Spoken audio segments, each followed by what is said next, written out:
As millions of dragons poured from the sky, Earth faced doomsday, and Yu-Jite, our protagonist, was having another bad day. He stood alone in a world that looked like total hell. It was his sixth life, and, yep, he failed again. Monsters and dragons were everywhere, the whole sky just full of chaos. Our MC wondered for a second if things would have been different if he'd just listened to that green dragon's advice, but then he told himself he had no regrets. He'd already lived through all this 6 times, so he knew that messing up and learning from it was just part of the deal. He remembered just a couple of minutes ago when those little dragons begged him to let them free. The green one said her friend killed herself because of our MC.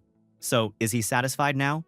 But fuck no, this heartless protagonist just said all of this was because of them from the start, so he doesn't feel any guilt at all. He walked toward her and gave an ultimatum. They are the reason why everything turned this way. And now, he comes to face this reality again, grabbed his formless sword, yeah, a pretty insane weapon, and started chopping his way through the monsters, refusing to just give up. Dude fought like a beast, taking down dragons and creatures one after another, even though he was completely worn out by the end. He climbed on top of the ruins and realized, with a tired heart, that no matter how many monsters he killed, there would always be more. The system didn't care either. It flashed a message right in his face and told him Earth had entered the apocalypse state. That was basically the system's way of saying, bro, you lost. But as Jite stood there with nothing left to give, something wild happened. Huge golden clock gears started spinning in the sky. The Grand Clock Authority kicked in, which is the highest rank X skill, and time itself began to rewind. Jite finally closed his eyes, letting go of everything, and decided maybe his efforts weren't all pointless after all. The system announced that time had reset, and bam, now the world was back in the present day. Crowds filled the city streets, jaws dropping at this creepy purple gate floating in the sky. People were freaking out, telling each other to call the cops. Some confident dude tried to calm his buddy down, telling him nothing was going to happen, and even tried to snap a selfie in front of the gate. Big mistake, man. Suddenly, monsters jumped out of the gate and ate the guy alive right there, spraying blood all over the street. Phones hit the pavement, everyone started screaming, and just like that, the normal world turned into a horror movie. From that day on, purple gates popped up everywhere on Earth, and armies of monsters, knights, and all sorts of weird creatures started pouring into Earth. Humanity was about to get wiped out, honestly, but then something wild happened. Inside some people, a strange new power appeared, and that started the new era called the New Genesis. They began grabbing kids with special skills from all over the place and brought them to this floating island called Hateling for training. That place became the Global Academy City, Lair, and this was where Jite, on his 7th try, showed up again. Now, in a sketchy alley, a criminal with a knife grabbed a woman and screamed at the crowd to back off, swearing he would kill her. The police surrounded him, telling him to drop his weapon and give up. The guy lost it, yelling that his life was over anyway and he would take everyone down with him. But then, out of nowhere, our hero Jite showed up right behind the criminal and calmly told him that he should surrender, just like the police said. The criminal was shocked. Like, when did this guy appear behind him? He swung his knife, guessing Jite must be a cop too. Jite dodged him super smoothly and then just knocked him out with a single hit, telling him that he wasn't just a cop, he was the police. No lie, the poor guy hit the ground so hard, he passed out right there. He then looked at his own hand, kind of annoyed with himself, because he forgot to control his crazy strength while playing police officer. Dude really needed to chill. The same day, everyone was talking about what happened. A coworker explained how Ju Hoshik, the superhuman criminal, got trapped in the shops during a chase and ended up grabbing an innocent woman. But looking at the knocked-out criminal, Jite's coworker just begs him not to use too much force, but our MC just acted like he didn't care at all. He looked around and realized he didn't recognize anyone. Truth was, he hadn't even bothered to show up to work since the first regression. The real reason he dropped his normal life was actually pretty sad: the death of the baby dragons. These little dragons came from another world called Ascalepa, just trying to have fun and make happy memories on Earth, but things went horribly wrong. Some lost their minds in wars, some couldn't handle all the hate from humans and just collapsed, and others even gave up on life after failing their missions. When they died, the adult dragons got furious and attacked humanity, leading to the world ending over and over. Even with all the insane power he gained from living so many lives, he had basically maxed out and couldn't get any stronger. Yet, he still couldn't fix things by himself. So now, he decided to try something totally different. As Jite got ready to leave, a policewoman stopped him and asked if he wanted to go out to dinner after work. She was pretty cute about it, but this heartless MC said no, since he had somewhere else to be. She asked where, and our boy just dropped a bomb, saying he was going to Europe. Scene change. Now he was in Florence, Italy. There was a green-haired girl in the park, laughing and playing with kids, making flower crowns like she didn't have a care in the world. Jite watched her from a distance, then walked up and greeted her. She turned around, super shocked, and Jite gave her a serious look, telling her she had to come with him. The girl used some magic power to understand what he said and greeted him back, a little unsure. She wanted to know why he was looking for her, and Jite just told her he had business with her. Confused, she asked if he knew who she really was, and he nodded. The girl then gave an awkward little laugh and tried to act cool, saying why she needed to come when she didn't know who Jite was. She claimed the only thing she really noticed was that he had massive power and definitely didn't belong here. Jite went quiet for a second. The girl looked at him with big, careful eyes and asked if he'd come to kill her. Our boy shook his head. He came with peace. That shocked her, so she nervously asked if this was a kidnapping. Well, Jite said it was pretty similar. The girl tried to make more jokes about what he wanted with dragons. Could he be one kind of pervert? But our boy just snapped and told her to quit messing around. He got serious and explained that he was here to protect her in this messed up world, but if she didn't listen, he'd have to get rough about it. He also mentioned how the Green Dragon clan's eyes could see things normal people couldn't, and he basically hoped she was smart enough to figure out he wasn't lying. The girl gave a little smile and asked if she would get nice treatment from him as long as she behaved. Jite said, sure. She said she understood there wasn't really another option, but she wanted him to treat her like a guest in return. She winked and stuck out her pinky finger, wanting him to promise. Jite saw the trembling hand and realized, yeah, she was definitely scared of him. Still, he agreed, and they made a pinky promise, which started their weird new partnership. Fast forward to the next morning, the girl peeked out from behind the door, drowning in an oversized shirt, and wondered if the boss was up yet. She shuffled into the living room and saw Jite just chilling there, surrounded by some creepy black mist. She called out to him, kind of worried. Jite, totally calm, told the shadows in front of him that nothing bad would happen as long as he followed his orders. Then, out of nowhere, the shadows turned into an exact copy of Jite. That shadow was his SS rank skill, the Grand Duke Shadow. The shadow bowed politely to his lord and walked right past the girl, who froze with wide eyes because that shadow was basically looked the 100% same with Jite. Jite then told her not to worry, saying it was just a clone going to work for him. Then he asked if she slept okay. She sat down next to him, realizing he was planning to stay and not go to work himself. He explained that the shadow clone was his ability, so technically, he was still working. He said he needed to stay by her side from now on. The girl laughed awkwardly and said she got the idea. Then she suggested having breakfast together, hoping it would help calm the mood. But he tried to say he didn't need to eat, yet she wouldn't take no for an answer. She said it was weird eating by herself when the man of the house just sat there doing nothing. So Jite asked if she was always so obsessed with eating food, pointing out that dragons didn't even need it to survive. The girl just smiled and swung her feet, saying it wasn't about needing food, it was about the fun and energy good meals bring. Suddenly, she jumped up and said this whole situation was lame, insisting they go shopping so she could show him what breakfast could really do. Jite tried to say he was fine, but she ignored him. Soon, they showed up at a huge S-Mart store. People stared at them because, honestly, the girl was gorgeous, and Jite looked like a total boss. Well, some girls said he is kinda handsome. Meanwhile, the green dragon hummed to herself, skipping down the aisles, while our boy followed with his usual poker face. He eventually noticed she was piling the cart like she was feeding an army and asked if this wasn't a little much for breakfast. The girl explained they needed to stock up because the kitchen was empty and they would need all this stuff for next time. She was super excited to get home and cook, but Jite had other plans. He said they should drop the groceries off and then go out to eat. Before she could get too happy, he told her there was something else they needed to do, which caught her off guard. She seemed a little bummed, but he insisted there were important things to take care of, and they had no time to waste. Next stop, a pretty shady-looking place. The girl looked around suspiciously until an old man with a metal eye showed up and teased Jite, asking if this was his girlfriend. Jite just threw out a cold threat, telling the guy to shut up and do his job unless he wanted to lose his other eye too. A little later, the girl came out holding a brand new ID card and looked like she just found treasure. She was amazed, saying this was her first ever ID. Jite was kind of shocked and asked how she even managed to live here without any ID or a bank account. The girl looked at her card and noticed her new name was U-Bomb. She wanted to know why he picked Bomb as her name, especially since he gave her his family name too.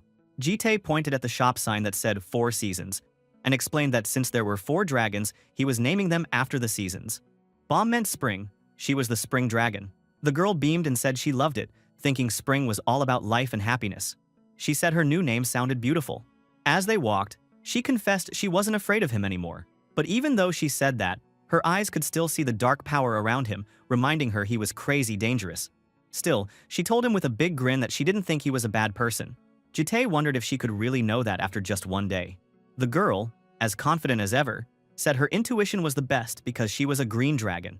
Our boy suddenly noticed she was giving him a real, honest smile, something he'd never seen from the green dragon in any of his past lives. He didn't know whether this was a good or a bad thing, but hey, as they walked together, he thought maybe, just maybe, this new beginning was actually pretty nice.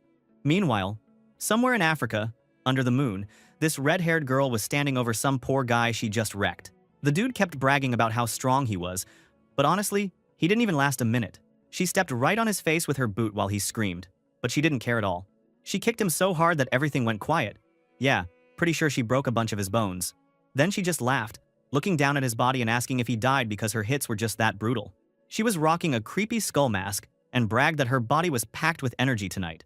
That was her 199th win and not a single loss, which she thought was hilarious. Now, she was only interested in who her next victim would be. The next day, the news was blowing up. Giant battles were going down in South Africa. Some crazy group called Varkata was dropping bombs. People were saying a monster named the Night Fighter was fighting the South African Union, and it was chaos. Our protagonist Jite watched these reports in his office, eyes sharp because he knew this was his cue. Bomb, the green-haired girl, knocked on his door just then, telling him dinner was ready. So yeah, our boy agreed and decided to join her.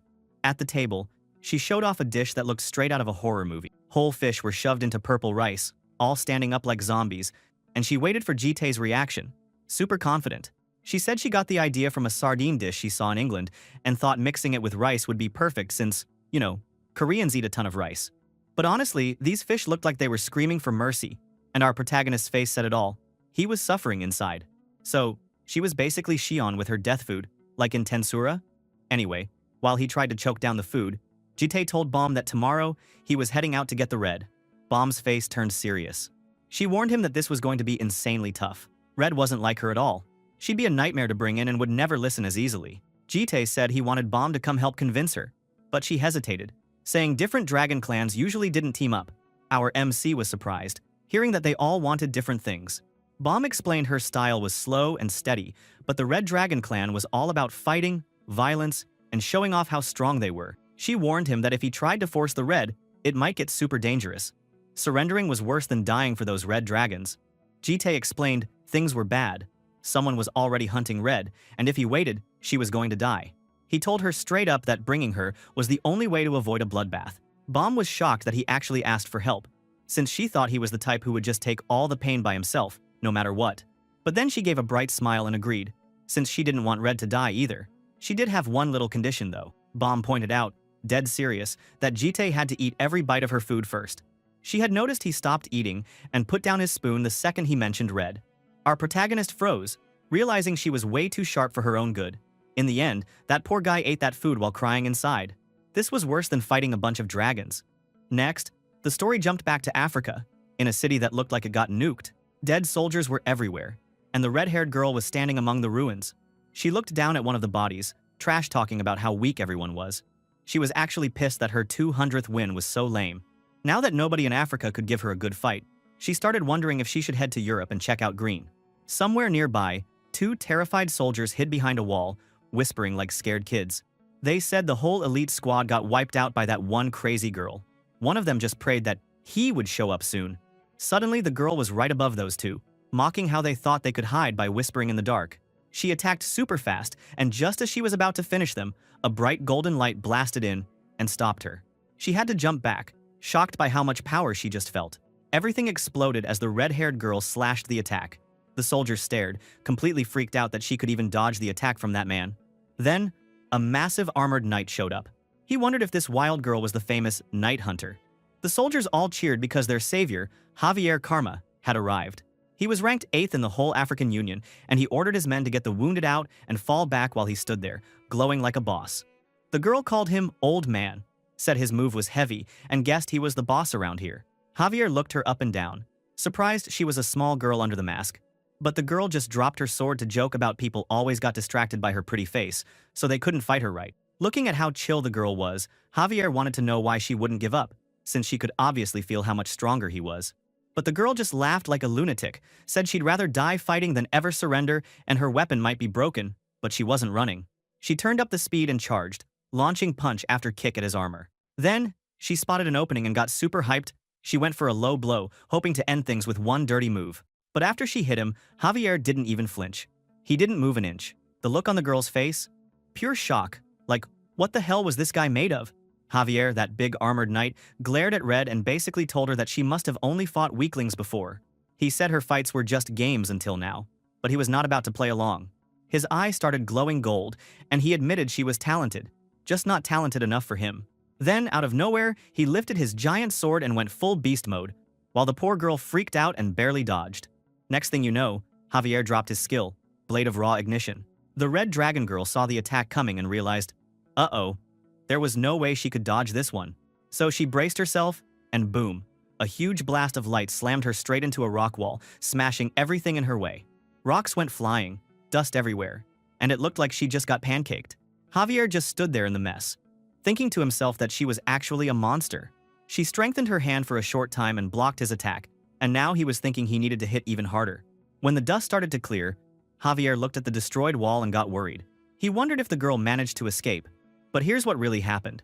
Bomb, the green-haired dragon girl, was actually hiding right behind the rubble.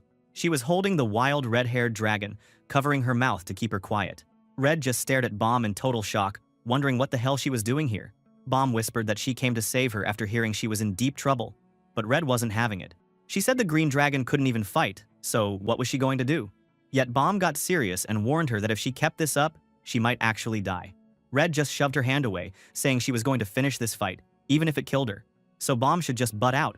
But Bomb shot her a scary look, telling her that if she died, the party would be over for everyone. She started healing Red's busted arm with her magic, and reminded her that dying wasn't just her problem, it would ruin the fun for the whole dragon children on Earth. She then switched to her sweet and innocent look, saying she really wanted to stay on Earth and asked her to help. Red went quiet for a second, realizing that the knight was crazy strong and there was no way they could run. But Bomb said not to worry, the old man there would take care of it. Hearing that, Red was shocked that someone else was here too, and Bomb just smiled, saying she didn't come alone. At that moment, our boy Jite finally made his entrance onto the battlefield. Javier turned around, checking out this new guy, and trying to figure out who the hell he was. Jite stood there, all cool and calm, and said he was the red-haired girl's guardian. Javier laughed at that, acting like he didn't look like someone who could protect anyone. While this was going on, Red peeked out from behind the wall and asked if this was the man Bomb had told her about. Bomb quickly told her to stay hidden because things were about to get wild. There, Jite tried to chill everyone out, telling Javier that it was complicated and maybe they should just stop fighting now. But Javier wasn't having it. He said the red-haired girl had gone too far and he couldn't just let it slide. So Jite tried to explain she hadn't killed anyone, but that just made the knight angrier. He told him to stop playing with words. Jite kept trying to negotiate again, promising that the girl wouldn't show up here anymore and asking if Javier could just drop it. But the knight totally lost it, yelling that this was African Union territory, and as an investigator, he was going to arrest both Jite and the girl. While charging his sword with crazy golden energy, he activated his combat ability and let out a massive scream, swinging his sword with enough power to destroy the whole area. Smoke and dust shot up everywhere. Javier called out to Jite through the mess, saying that if he was really that girl's guardian, he shouldn't die so easily. But then, surprise, our boy showed up behind him, not a scratch on him, and surrounded by a creepy dark aura. Our MC just muttered how annoying this was and even joked to himself that for someone ranked 8th, this guy was not flexible at all. Javier spun around in shock, wondering when Jite even got behind him. But before he could even try another attack, Jite blitzed in and chopped off the hand holding the sword, just like that. Then he walked over, cold as ice, and told him to listen up because this was about to be the worst day of his life. He explained that as an investigator, Javier tried to arrest the red-haired girl, but instead, he ran into some unknown monster, and because he couldn't block the first attack, he lost both his arms and eyes, and the monsters got away. Javier screamed, begging him to wait, but Jite didn't care. He finished the job with one bloody move, cutting off the knight's other arm and blinding him too. Our MC figured that someone from the Union would heal the guy as long as he survived, but the fear would be burned into his brain forever. That, according to him, was the best way to control people. He thought to himself that even the violent red dragon, the so-called night fighter, was not immune to this rule. Meanwhile, Red just watched, totally horrified and stunned, and asked Bomb what kind of monster that was. But Bomb kept her cool, and simply said he was not a monster, he was a human. Red just scoffed, saying if that guy was really human, then she must be a lizard. Bro, after all that, who could blame her for thinking that? Suddenly, Jite came and told the red dragon straight up that, from now on, she was going to live in his house, under his protection. He promised to let her do her own thing most of the time and help her out if she needed it. But then his face changed, and he got super dark, warning her that if she ever crossed his line, she'd be in for a world of pain. The poor girl started shaking, looking like she was about to run, while Bomb quickly tried to make things less scary, telling her they'd explain everything later. Red started totally freaking out, asking what the hell was with all this scary stuff, but Bomb just winked at our boy, acting like it was all a fun little secret. Our MC gave the redhead her new name, Yu Yoram, which means summer, and told her not to forget it. Then he just walked off, leaving the two girls behind, totally expecting them to follow. Bomb whispered to Red, joking that she must have grown up a bit since last time, but Red just snapped back that this was not the time for stupid jokes. While all this was happening, our boy's shadow clone messaged that the mission was done. At the same time, in the Amazon rainforest, the real Jite was chilling with a blonde girl who honestly looked like she belonged on a magazine cover. He cut the connection to his shadow, muttering to himself that he did a good job. The guy was thinking that sending Bomb instead of himself was the smart move, because Red was a wild kid, and even he might not have convinced her on his own. The blonde girl noticed him talking to himself and laughed, teasing him about talking to his smartwatch like a crazy person. Well, this girl is the Golden Dragon, and let's just say she was the type who loved attention. In her 3 lives, she was always shining, but her biggest, shiniest moment? Yeah, it was also the one where she made the biggest destruction. All that attention might look cool, but it pretty much turned toxic, so now she lived out here in the jungle, hiding out even though she was here for the game. She was playing around with Jite's watch, when our MC just straight up asked her why she was living way out here with the wild animals instead of joining the humans if she was here for entertainment. That got her attention. She was surprised he knew about it. He explained that Bomb, the green dragon, had already told him, so he asked if she was scared of humans, and after a second, she admitted that she wasn't exactly terrified, but living with humans was a mess for her. People stared at her, chased her, and honestly, it sounded rough. No wonder she bailed. They went quiet for a bit, and then he asked if she liked bread. She looked at him like he was joking, saying dragons didn't even need food. But our boy whipped out a bag from his pocket using his magic skill, and suddenly, the whole place smelled like a bakery. She couldn't help herself, coming over to check it out. When she realized it was real, fresh bread, her eyes went huge. She started drooling at all the donuts and tarts, and asked why he brought so much. Our MC took the chance to invite her to come stay with him instead of hanging around in the jungle. He promised she'd be safe, and could play the game with the others too. The blonde thought about her mom's old warning, never follow weirdos, but then he said he'd buy her macarons, and, bro, all her resistance vanished. She was ready to go. Cut to the city, and now Red was standing outside on the balcony, leaves falling and her face showing she was still salty about everything. She was mumbling to herself about her earlier meeting with our protagonist. Bomb was inside, watching her. Then, Jite walked in, bringing the barefoot blonde girl with him. She announced super loudly that she only came because the sausage bread tasted way better than anything in their world. Munching on a macaron, she described the taste like it was literally heaven. Crunchy outside, soft inside, the works. Looking at them, Bomb greeted Jite, and suddenly, the blonde freaked out in pure excitement when she saw Bomb. She dashed over and hugged her super tight, telling her she missed her and saying Bomb looked even prettier than last time. The blonde then asked if Bomb lived here alone with the Mr.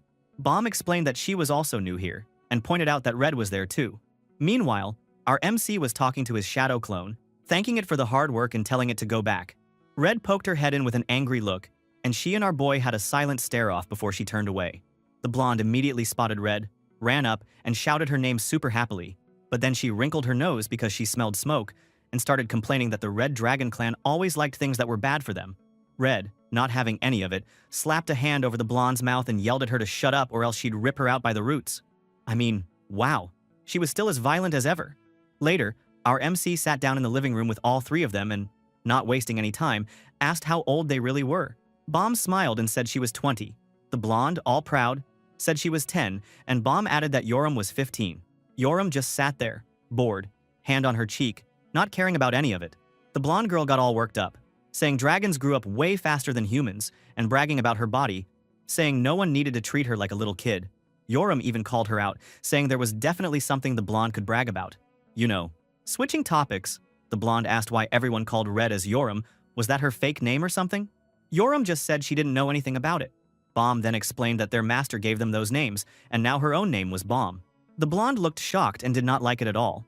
She said it was weird for him to just hand out real names before they finished growing up, because names were supposed to be really important. She quickly figured out that the names matched the seasons, so she guessed her part would be Gayul, which means autumn.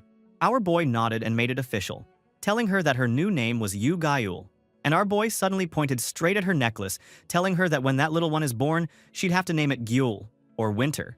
That really shocked her. How did he know about this necklace? So, he explained that he already knew the necklace was actually a blue dragon egg using some kind of shape-changing magic, and told her to take good care of it, since it would hatch soon. Gaul couldn't believe how much this human knew. She asked him, all curious, how he figured that out. But our MC wasn't in the mood to explain. He just shut her down, saying she didn't need to know. Then, just like that, our hero went back to being all serious and announced there was only one rule from now on. He told everyone they could have fun and enjoy life on Earth, but only if they didn't step outside the fence he set. Basically, that meant they couldn't disappear from his sight. Yoram, the redhead, was not loving it. She called him a dictator and rolled her eyes. Both of the other girls looked at her with awkward vibes. But Yoram didn't care and shot them a sharp look, asking if they had a problem with any of this. Bro, this red one is so spicy like chili. Anyway, in the end, the girls agreed. Playing nearby was fine. Bomb, always the cheerful one, suddenly got all excited and suggested they go out to get some ID cards and buy things they would need for their new life here. Gaul was hyped, but Yoram just wondered out loud where the money would come from, joking that maybe robbing people would be fun. Our MC just handed Bomb a fancy black card, acting like it was nothing. He told them not to stress about money and to just go have some fun. Bomb could only thank him but asked what the spending limit was. The guy didn't even blink. He told them they could spend as much as they wanted. Yeah, you heard that right. Is this guy rich? Damn. So, the girls went totally insane on their shopping trip. They filled up carts with all kinds of clothes and stuff, no chill at all. Meanwhile, Jitae's smartwatch started blowing up with notifications about the money they were spending. Tens of millions, bro. They even went over the limit. When they got home, everyone was loaded down with boxes and bags. Yoram was holding her new sword and showing it off, looking super proud. Gaul was grinning, spinning around in her new clothes, while Bomb gave the card back to our MC, looking guilty. She admitted she was worried about spending so much money and even tried to buy him some clothes too, but the card maxed out. Our boy just reassured her that it was all good. Suddenly, Gaul called for his attention, showing off her new outfit and bragging about how many pretty clothes she got. She even pulled out a shirt that matched what he was wearing, saying she bought it to match him. He said it looked good on her, and Gaul was honestly thrilled. In the background, Yoram was checking out the blade she got. She told our hero it was a good replacement for the one she broke and wanted his opinion. He asked if she liked it, since she went for some high-end stuff. Our boy just nodded. It looks pretty good, but Yoram just shrugged and said, at least it wasn't trash. That girl, man, still as icy as ever. Then Gaul came running over with bags of clothes, super excited, telling Yoram she got her a bunch of stuff too and asking her to try them on. Yoram wasn't having it. She snapped that she wasn't her big sister and didn't need any gifts. Bomb leaned over to our boy and whispered that Yoram was just bad at showing her feelings and was actually grateful. But somehow, he noticed Bomb was the only one who didn't really buy anything for herself and asked her why. She pointed to a tiny pot of a plant she'd put on the kitchen table. She told him that raising plants made her feel good. He wanted to know why, and Bomb smiled, explaining that plants bloom and create memories that last forever.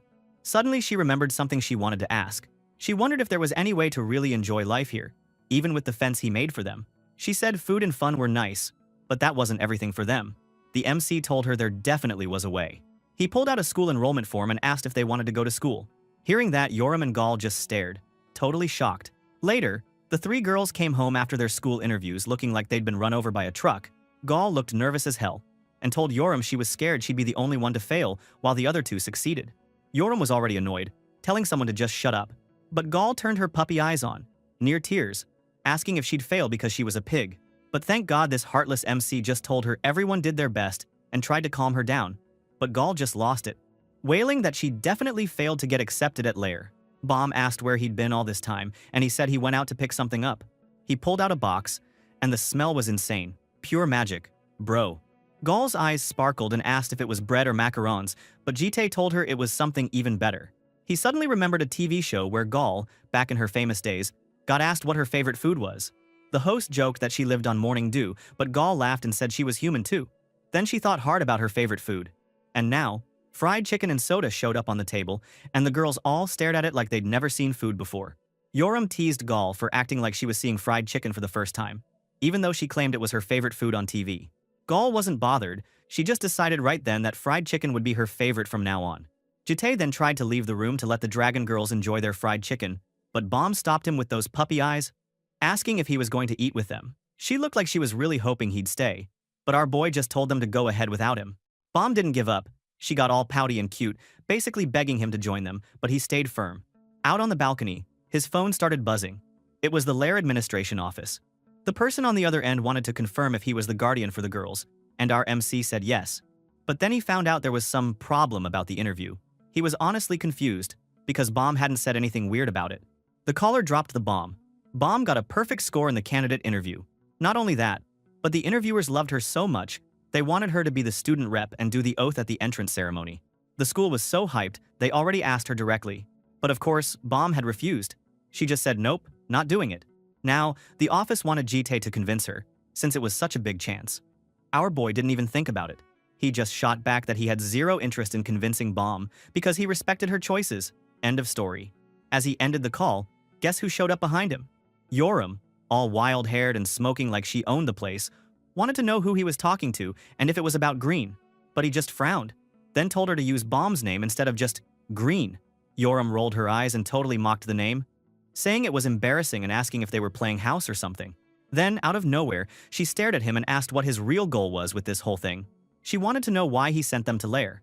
Our boy kept it simple and said he just wanted them to do what they wanted. Yoram, being her usual savage self, shot back that what she wanted was to fight. She wanted to know if there were strong people at that school. Jite said the best of the best from all over the world were there. Yoram just snorted, calling them bratty kids, but our MC reminded her, hey, in this world, she was a kid too. That ticked her off. She smashed the balcony edge with her hand, challenging him to a real fight, saying she wanted to see just how strong he actually was if he thought he could control her. But Jite just looked at her, icy as ever, and told her to forget it and go eat chicken. That made Yoram totally lose it. She cursed, flipped him off, and called him boring, classic Yoram. As she stormed off, Gall came running up with chicken, trying to calm her down by shoving a piece in her face. Yoram tried to scream at her, but then, out of nowhere, she just bit into the chicken. And holy crap, her whole mood changed. The taste took her by surprise. Bro, that chicken had some magic in it. Anyway, let's talk about Lair for a second. This place was nuts. A giant floating island called Hateling, just circling the planet like it was no big deal. Lair was the top school for superhuman kids, the ones with crazy powers and blessings.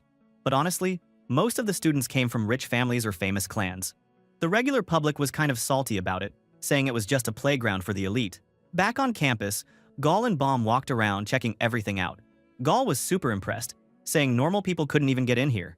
She started wondering if Jite was some secret billionaire, since he just dropped cash like it was nothing.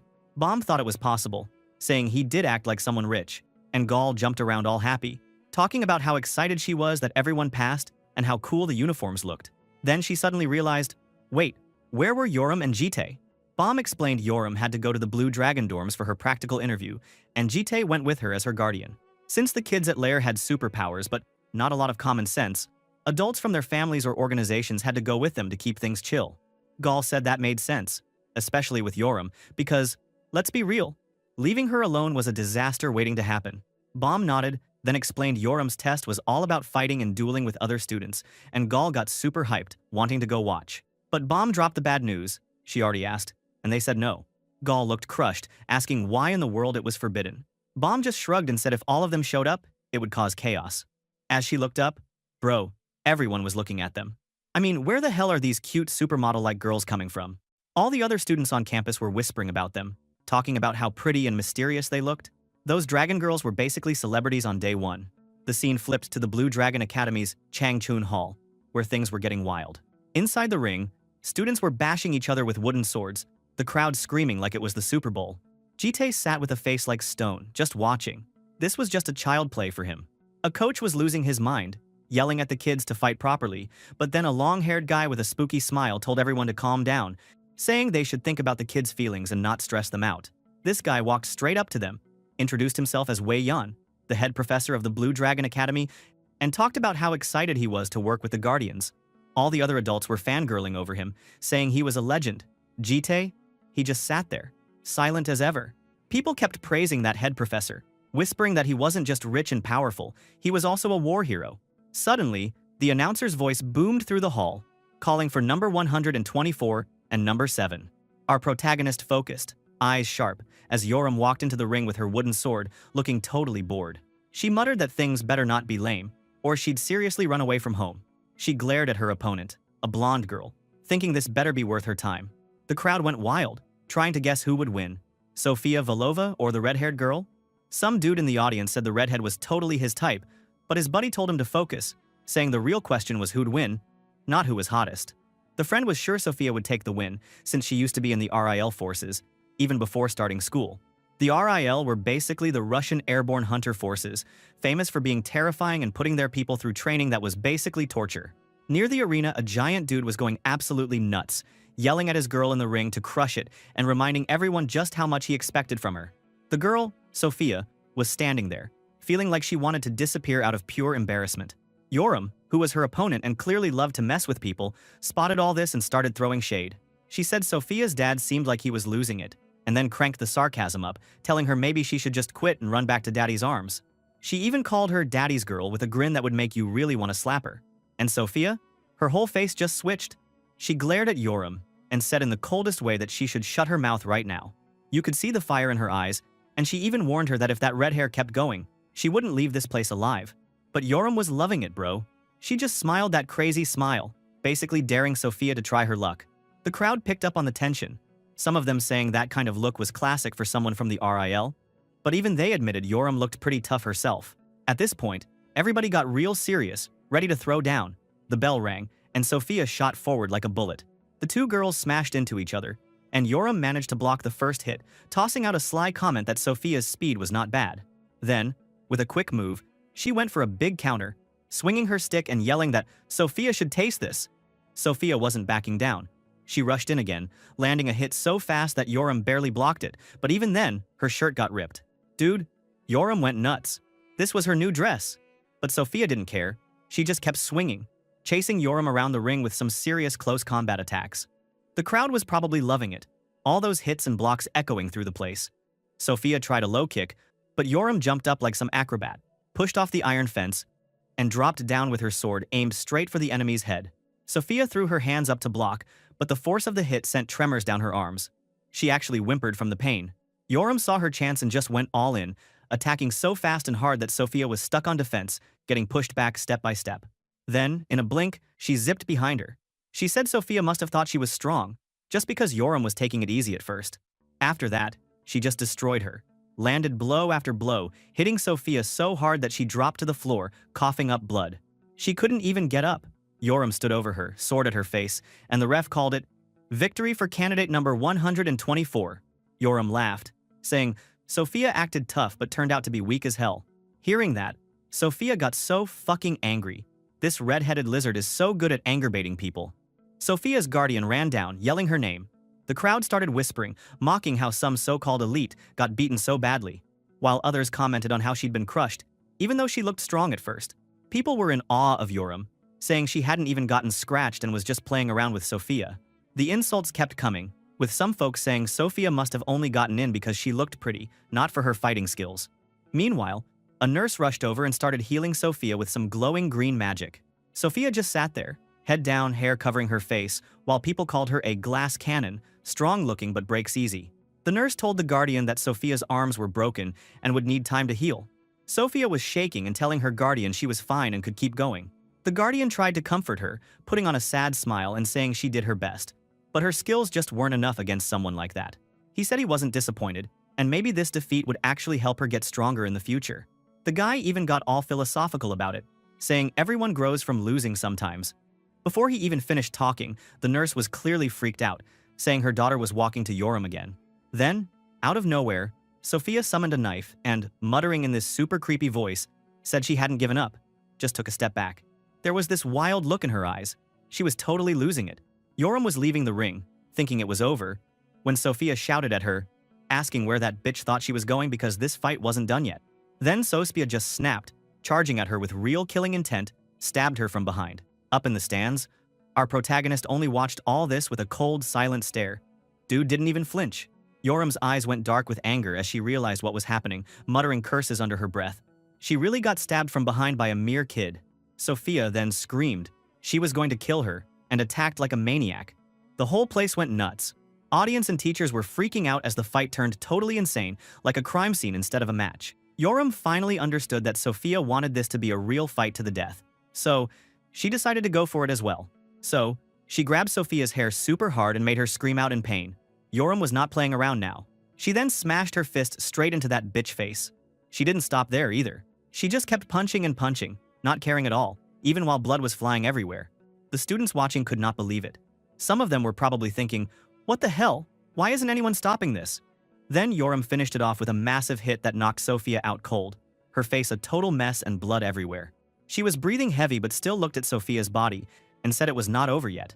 She picked up the knife. Sophia dropped and walked over, her eyes burning like she wanted revenge, telling everyone she was going to pay her back double. But just as Yoram was about to do something crazy, Sophia's dad jumped in and grabbed her hand, yelling that she needed to stop because she had done enough already. Wei Yan, the big deal teacher, wasn't waiting around either. He shouted for the mages to start some cross-space spell and told everyone to pause the whole test. Suddenly, blue light shone out everywhere, and the magic started to lock everyone inside it. Yoram was not happy about it. She screamed, asking why she was getting yelled at when Sophia stabbed her first. Anyway, she argued that with Sophia's dad's strength, he could have stopped his daughter without hurting anybody. Well, that makes sense. Wei Yan somehow tried to cool things down and told the big guy to take care of his daughter first.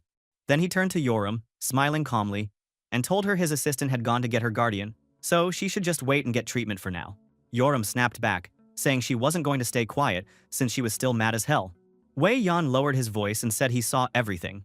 He understood her anger, but if things got any worse, he wouldn't be able to protect her. He warned her that her whole family could get dragged into trouble. He even hinted that he knew about her other sister, which made Yoram stop and stare at him like, what the hell does he know? Wei Yan pretty much threatened her, saying that if she kept going like this, everyone could also get hurt, and she wouldn't feel safe at all. He finished with a weird little smile, telling her she had to wait for her guardian. Yeah, this dude is trash. Right then, our boy showed up like a boss and told Wei Yan to stop looking for him since her guardian was already there. Jite just walked through the magical barrier like it was air and told Wei Yan to stop bothering the injured kid and talk to him instead. Yoram looked shocked, but kind of relieved, and Wei Yan looked totally caught off guard by how someone with no background like Jite could easily pass through the barrier. Next, the two guardians were sitting in Wei Yan's office. Wei Yan tried to sound chill, giving them some tea, but inside, he was thinking hard, realizing Jite was crazy powerful and he'd never even heard of this Yu family before, so he decided he'd need to check them out later. Wei Yan then started the meeting with a nervous laugh, apologizing for what happened, and said the good news was that neither girl was badly hurt. Sophia was getting treatment, and Yoram was already out of the hospital. He then suggested everyone should just let it go, since the girls would see each other at the academy anyway, and promised he'd take care of the details if the guardians said it was okay.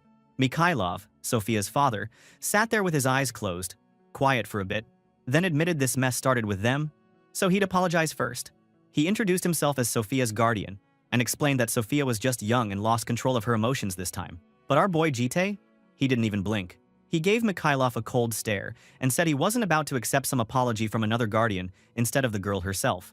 Mikhailov exploded, calling him stubborn, and asked if he was acting tough because he didn't know who Mikhailov worked for. Jite didn't even flinch. He kept sipping his tea and asked if that's how people apologized where Mikhailov was from. That set Mikhailov off. He got up, mad as hell, and asked if our protagonist wanted him to drag Sophia in there and force her to say sorry. Jite just shot with a quick yes. Wow, the tension was so thick you could cut it with a knife. Seeing everyone was so mad, Wei Yan freaked out, trying to calm things down with his anxious smile. But Jite made it clear again. He wasn't there for some apology. He wanted to know why Mikhailov didn't step in to stop Sophia when she grabbed a knife and attacked. Mikhailov shouted that it happened too fast to react. But Jite called that a pathetic excuse and asked if he wasn't ashamed to hide behind a kid and make excuses for not doing his job. That pushed Mikhailov over the edge. He stomped the floor, grabbed his collar, and threatened him in a scary low voice, asking if he really wanted to mess with the RIL organization in a tiny country like this, all while letting out some crazy blue energy. He was still trying to act tough, talking smack about the Yu family like he thought they were just some random nobodies. But suddenly, a knife was pointed at him. And of course, this shocked him in an instant. Where the fuck is this knife coming from? Jite pointed out that Mikhailov's knife was really sharp and warned that one little mistake could have ended badly. There, Mikhailov froze. He looked down and suddenly noticed Jite was holding his special dagger. Yeah, the one he always kept hidden away. His eyes went wide, wondering how the hell this nobody man could grab it without him even noticing. Jite just said the sheath was super loose, so it was easy for him to steal it. But this doesn't make sense. Mikhailov's chi sense is at its highest state. The next second, our boy was standing right behind him, whispering something super creepy in his ear. It was a threat. No one in their right mind would ignore that. He told Mikhailov to avoid empty alleyways, which honestly sounded like a warning only a psycho would give. After that, he just put the dagger back on the table like it was no big deal, told Mikhailov it was over, and said he was leaving. Mikhailov just stood there, still staring at Jite with shock and fear all over his face.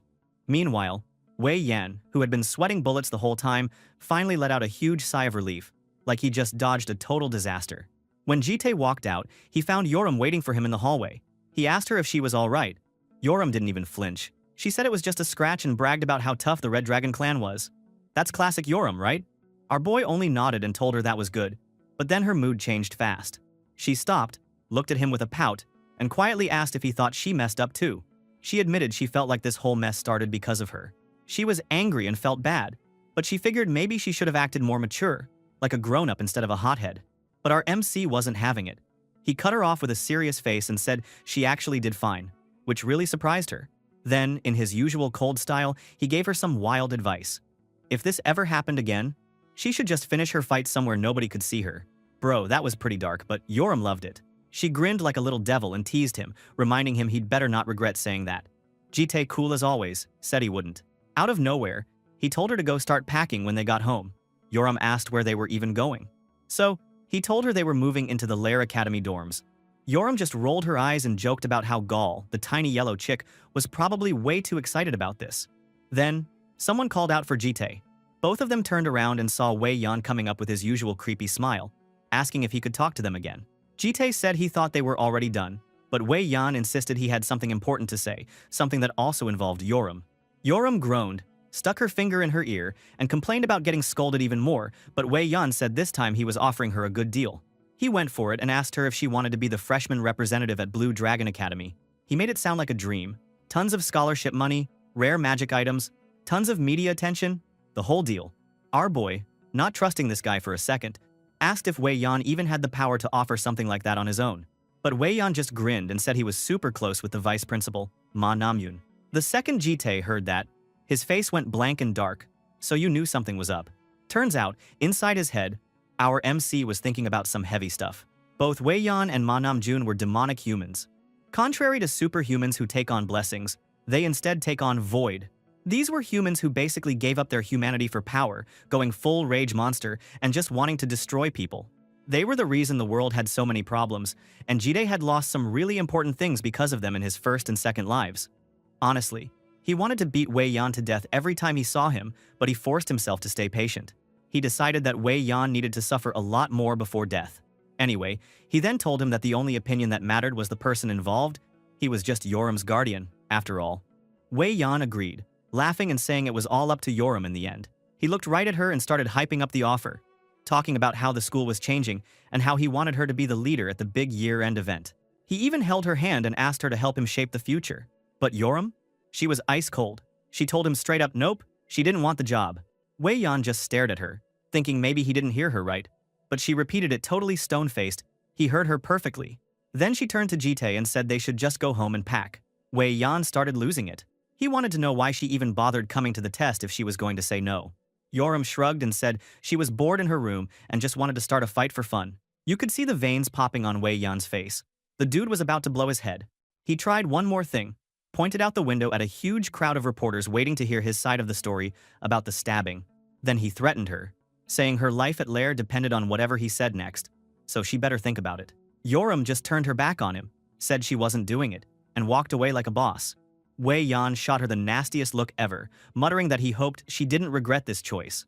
Man, our girl Yoram didn't even blink. She just left him standing there, totally wrecked. That's how you keep things interesting. Anyway, when they stepped out of the building, it didn't take long for Yoram to get spotted. The second she showed her face, a pack of journalists rushed over like hungry wolves, all of them shoving mics and cameras in her way. Flashes went off everywhere. One reporter started grilling her about the Sofia Volova stabbing that happened 2 hours ago, demanding a comment. Another reporter waved a recorder and tried to get spicy, saying the whole country was buzzing about the video and asking if Yoram did all this just to get famous and bring back her family's name. They kept poking, wanting to know why she even bothered applying to Blue Dragon Academy or what her plan was there. Our girl Yoram looked super pissed, but before she could say anything, our hero stepped in, telling the journalist to chill out and stop hounding an injured kid. But Yoram cut him off, basically telling him she had this. She snatched the recorder from one shocked reporter and repeated the question, making it clear she wasn't scared. Then, with the creepiest smile ever, she stared at all those cameras and told everyone exactly what she wanted. She want, sex. Damn, bro, this kid has no filter. Then the scene jumped to a super chill place, with pink cherry blossoms falling in front of some fancy building that was their new dorm inside lair. Gaul lost her mind with happiness, throwing her hands up and screaming like she just won the lottery. The girls walked into this huge living room, and she couldn't believe how big and nice the place was. Even Yoram was a little shocked, wondering out loud if they were really going to live somewhere so fancy. Gaul didn't waste any time. She darted straight for the stairs, yelling that the best room was hers. Of course, Yoram took off after her, screaming that she deserved the biggest room. Gaul hit the jackpot when she found this giant bedroom with a massive bed and a huge TV, sunlight streaming in everywhere. She started checking it out, saying she could totally use a room like this. But then Yoram barged in, cigarette dangling from her mouth, and announced that the balcony in this room was perfect for smoking. So, this was her room now. Gaul freaked out and protested, saying it wasn't fair because she got there first. Plus, Yoram said she wanted the big room next door. But Yoram just gave her this scary look, and Gaul folded right away, agreeing to take the room next door without another word. Bro, nobody wants to mess with this red girl when she gets that look. A bit later, Bomb showed up in another room carefully spraying water on a big blue egg, calling it her little one and rubbing it really gently. Our boy came in and asked her why she was spraying water everywhere. Bomb just smiled and explained that this was like teaching a baby before it was born, because blue dragons really love water. She kept talking about how to take care of the egg, and explained that when a dragon egg is about to hatch, the magic polymorph wears off, so it goes back to its real size. She then turned to him, stating that everybody in the lair couldn't stop talking about Yoram lately. Jite pulled up a video of Yoram's wild interview, showing her basically roasting the reporters. They laughed at the comments under the video. Some people thought she was super cool and brave, others were just making fun of her. But then Yoram's comment with the word sex popped up on the screen. Bomb freaked out and covered the egg's, ears, like she was trying to protect it from hearing bad words. That part cracked me up, bro. Anyway, the girls all hung out in the living room, and Yoram, stretched out on the sofa with her usual cold attitude, started complaining about how people were making a big deal over the word, even though everyone is born because of it. Gaul, looking totally lost, asked what sex even was. Yoram looked at her with a sly grin and asked if she really wanted to know. Then she got this evil smile and said it was time for some sex education. Gaul looked terrified and said she really did not want to hear anything like that, and even said her mom told her to avoid knowing too much. But Yoram just kept getting closer with that devilish look, saying Gaul couldn't refuse. She grabbed Gaul's head and started scaring her with nonsense while she screamed and tried to run away. In the end, she gave up and cried that she would listen, just to make it stop. She yelled to Jite, sobbing and begging him to save her from this crazy situation. Honestly, poor her. Meanwhile, both Jite and Bomb just don't care a bit about these two crazy dragons. The next day, early the next morning, Yoram was still dead asleep in her room. Gaul crashed in and screamed about an emergency. Yoram woke up totally pissed, swearing and asking what the hell was so important at this hour, since she'd been up all night. Gaul then asked if she had been watching weird stuff again. Yoram just smirked and said she spent the night watching pornos, which made Gaul lose it. She just dragged Yoram down the stairs, saying there was no time for jokes. Yoram grumbled that if this wasn't serious, someone was going to die. Downstairs, everyone was gathered, and Yoram looked bored, asking what was going on. Bomb was sitting next to the big egg and told them, sounding super tense, that Gyol was about to be hatched. All eyes turned to the egg, which was starting to crack and glow, and Gaul screamed she was about to see a new life come into the world. But right then, our boy's face went dark. He started remembering a much sadder time. The last time he saw a birth of life, it was not a happy moment. His mind went back to a war zone, with a woman crying and begging him to save her baby. But his friend had to tell her it was too late. The child died right after being born. The hospital was destroyed and the world was a mess. There was nothing anyone could do. Our MC had this heavy look on his face, wishing things could have been different back then. Back in the present, he stood there with the three girls, wondering why that awful memory came back to him now. As everyone watched, the eggshell cracked open and a little blue claw poked out. A baby dragon's head popped up, eyes big and innocent. Bro, this dragon is so fucking cute.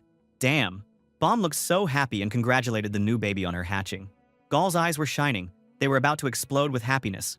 The little dragon cutely rubbed her own eye. She was Gyul, which means winter. Bomb then cleaned her up with a towel, and Jide asked if she learned that from somewhere.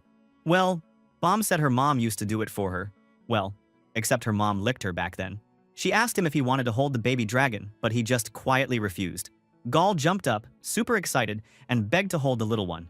So, Bomb handed the dragon over carefully, warning Gaul to be gentle because the baby's skin was still really soft. Gall promised she'd take good care of her and hug her tight. She then closed her eyes and said out loud that this feeling was super comforting and made her feel better. But then, out of nowhere, Gall's eye gave this shiny little naughty spark, and look at Yoram, asked if she wanted to hold Gyul too. Before Yoram even had time to think, she pushed Gyul right up into Yoram's face. Yoram totally freaked out, but Bomb just told her to chill out and be nicer. But Gyul just yawned all cute, not caring at all. While Yoram found herself stuck holding this wiggly little dragon and staring at her, quiet for once. Gall looked at Yoram with this proud smirk and asked if she got it now, if she finally understood why holding Gyul was so awesome. Yoram tried to act cool, but she admitted that, yeah, the kid was actually pretty cute. Then, out of nowhere, she spun around to our MC and pointed out that everyone else had held Gyul, so why was he being so weird and refusing? Gall jumped in, saying Gyul would be sad if Jite never held her. Our boy just stood there, all silent and mysterious. So, Yoram gave him this evil grin and started teasing him, saying he was acting all cool and untouchable, like he was too good for everyone. Then she threatened to throw Gyul at him and said he would have to catch her. Gall completely freaked out, screaming if Yoram was seriously about to do something that insane. Yoram's smile went full demon mode, and she announced that she had only one goal since she moved in here: to see if she could make Jite lose his cool for once. Then, bro, she actually wanted to throw the little Gyul right up into the air while Gall lost it, yelling her head off. But our boy Jite didn't even blink. He just caught the dragon baby with one hand, cool as a cucumber. Yoram groaned and said it was lame, since he didn't even react, while Gall muttered that her sister was definitely not a normal person. Bomb then came over, smiling like she was proud, and told him that he might as well pet Gyul now, since he was already holding her. Our hero looked nervous but reached out and touched Gyul's head with his finger, super gentle, asking if she was doing it right. Gyul looked super happy, and Gall started snapping photos on her smartwatch like she was the paparazzi, saying she had to save moments like this forever. Suddenly, Bomb suggested they take a group photo to celebrate Gyul's birth and came out holding a bright red rose, which made Gall's eyes pop wide open. Bomb winked and explained that she brought props just for pictures, surprising everyone with how serious she was about it. She then stuck the red rose behind Jite's ear and added a tiny blue flower to Gyul's head. Jite just stood there totally frozen, looking like he wanted to die while Yoram laughed at him, saying he looked ridiculous. But Bomb told him he actually looked good, and our protagonist begged them to just take the picture already. Yoram tried to get out of the photo, saying it was embarrassing, but Gall grabbed her and dragged her over anyway. Bro, this feels like a full family. I got a bit emotional all of a sudden. After they took the photo, our boy turned to Bomb and asked what's she gonna do to Gyul now. Bomb explained that she would teach Gyul a polymorph using magic transfer. Magic transfer is when you flow your mana into another person to teach them a spell. But there's a price. It would eat away the lifespan of the person teaching it. But Bomb was sure adult dragons like her, Yoram, and Gall had learned a spell called polymorph to turn back into human form in the world they used to live in. But little Gyul hadn't learned anything yet. She then lifted her up with a loving smile and said, "Dragons grow up super fast."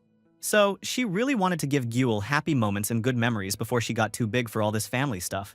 Our MC nodded and said he'd help her with that anytime. So Bomb looked at him all pleading and asked if he could just stay by her side while she did the magic transfer for Gyul. Jite nodded, short and simple. So Bomb teased him for looking like a cold statue way over there and told him not to sit closer.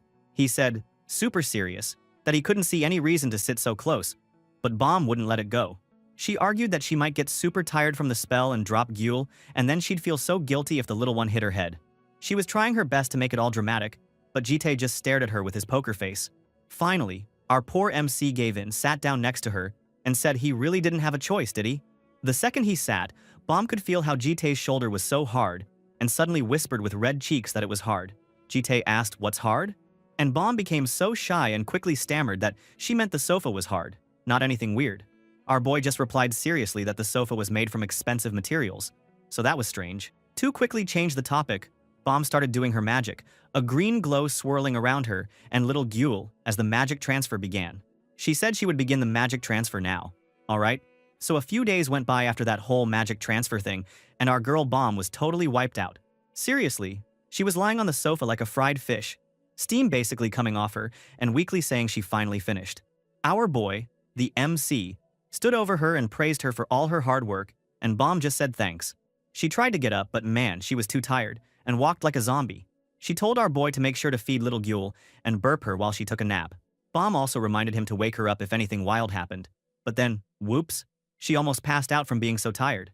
Lucky for her, our MC was ready and caught her before she could hit the floor, holding her up like it was nothing. He told her calmly that he would carry her to her room, and Bomb's face went red like a tomato. She got super flustered, not knowing where to look. Our boy just picked her up, princess style, and Bomb admitted, all shy, that it was kinda embarrassing to be carried like this. He just looked at her and teased that she still had energy to joke around. Bomb let out a tired little laugh and asked if she was heavy, maybe fishing for a compliment. Our guy, without missing a beat, told her she was light.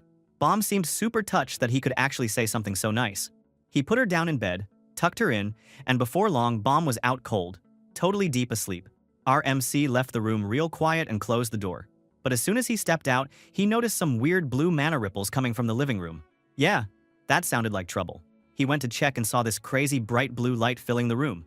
When the light died down, there was a little girl with long blue hair sitting on the sofa, staring at her hands like she had never seen them before. Jite just stood there for a second, then tried his best to welcome her. But you could tell he was a bit nervous too. Well, that was definitely a new problem for him. Right after that, the scene switched to the Lair District Police Station. Some cops were hanging around, talking about how our MC had been a total legend lately. Apparently, he caught a bunch of criminals by himself in just a few days. Stuff the supernatural crime team had been struggling with for months. One of his co-workers came up to him, super hyped, offering to treat him to a fancy meal because he was now the pride of the station. The girl cops dude jumped in, laughing, and said the man just wanted to use the company card anyway. The old cops tried to save face by saying he meant he'd pay for the second round. Whatever. But our MC? He just shook his head and turned them down, saying he had work to do. His coworker was low-key annoyed, waving his gold card around, probably feeling rejected. The group followed our boy outside, whispering about how he'd been leaving right on time every day. They started getting suspicious, thinking maybe he had a secret girlfriend. He shot them down with that stone-cold face of his. Zero emotion. As he walked away, one of them shouted that he trusted him and knew there was no girlfriend. Bro, I think the girl fell in love with him. After work, our MC was heading home. But plot twist, that wasn't even him at the station. The one working there was actually the Archduke of Shadow, a special skill Jite stole from some demon duke he'd killed in the past. This shadow copy was like his own clone, running errands while the real MC did his thing. The shadow copy walked toward a park and spotted his boss. It went up to him, super respectful, calling him master, and confirming it was here because he'd been summoned. Then the shadow noticed something odd. Our MC was holding a little girl. Jide explained, all chill, that this was Gyul, and she'd just gotten a haircut and now could turn into her human form. A lady passing by saw them and smiled, saying the kid looked super cute and was so quiet, and that the two of them looked good together as a family. The shadow copy, hoping to be helpful, offered to carry Gyul instead if our MC felt awkward.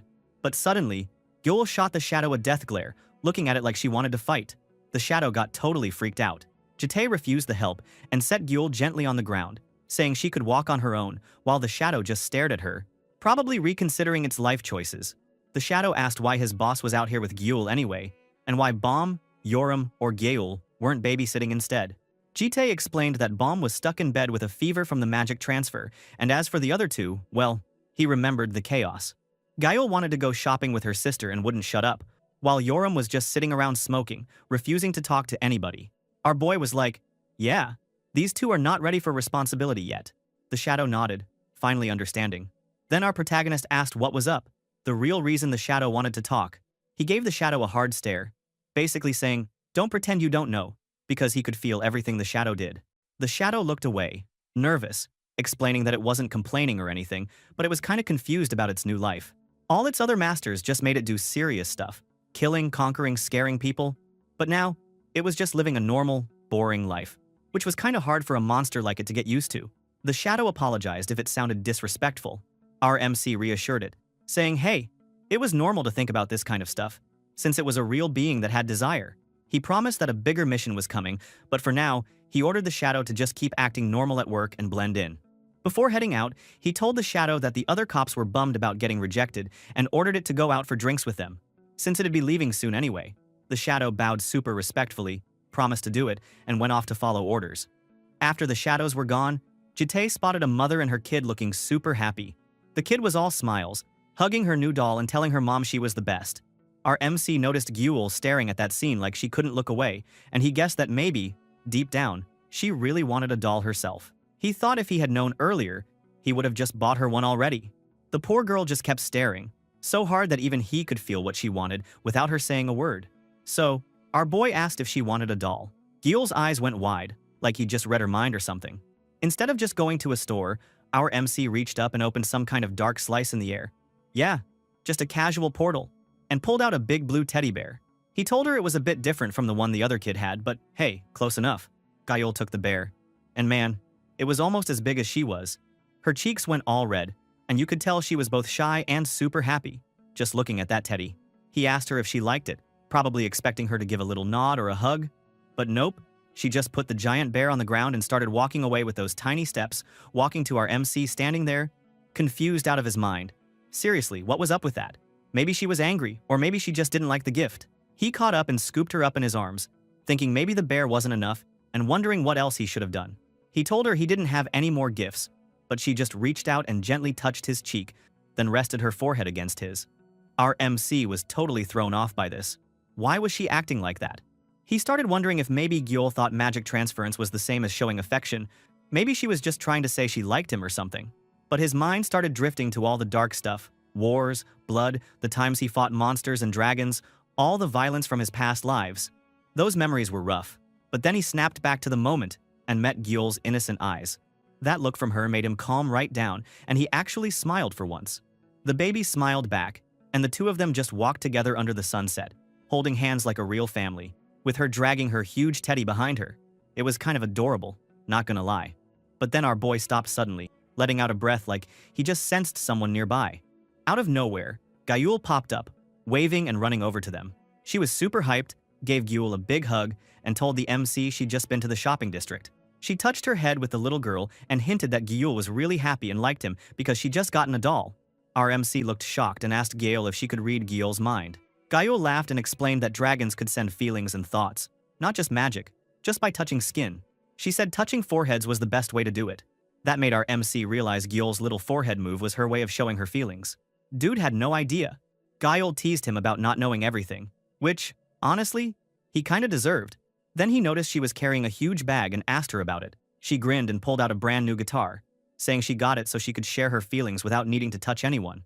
She struck a pose, asking if she looked like a real singer, and then started jamming and singing right there in the street. She promised she was going to work super hard at this. While she played, Jide got lost in more old memories.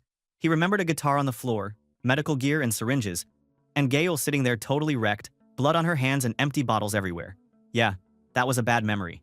He looked at her now, pressing the strings even though her fingers were hurt. Smoke actually rising from her fingertips. Yeah, this was too exaggerated. Anyway, he saw her hand trembling and told her not to overdo it, that she should take it easy. Gayul stared at him, surprised he was worried. She asked why, but he just told her to slow down as he started walking away with Gayul. Gayul said she really wanted to do her best, but our MC switched the topic and asked if Bomb had woken up yet. She shook her head, looking kind of sad, and said Bomb was still sleeping with a fever because she'd pushed herself with all that magic. He then asked about Yoram, and she thought for a second, saying Yoram hadn't left her room all day. She was binge-watching dramas and totally addicted. Our boy actually saw that as a good thing. Better Yoram obsessing over shows than picking fights outside, he thought. Well, 100% valid, bro. That redhead has too much stamina. When they got home, Jite told Gayul to wash her hands, and Gayul agreed, taking her along. Just as Gayul was wondering if Bomb was awake yet, stuff got real.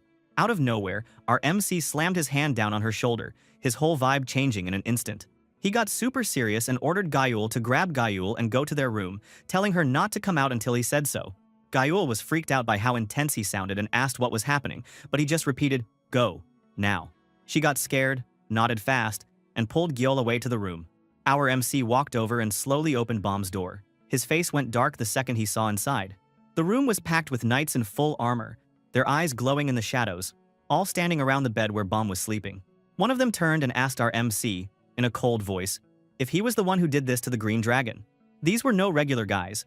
These were the guardians, knights, and slaves that dragons used as their own personal bodyguards, monsters or humans trapped by crazy strong magic and made to serve the dragons for life. Some of them were even super elite, only protecting the baby dragons when they ventured out for fun. Right away, he figured the knight must have used some sleep magic on her. But before he could even say anything, this armored dude stomped the floor and stormed over, demanding to know what our MC had done to the Green Dragon. Now, Jite wasn't about to just take that. He fired right back, scolding the knight for not introducing himself when barging into someone else's home. Like, manners, bro? Ever heard of them?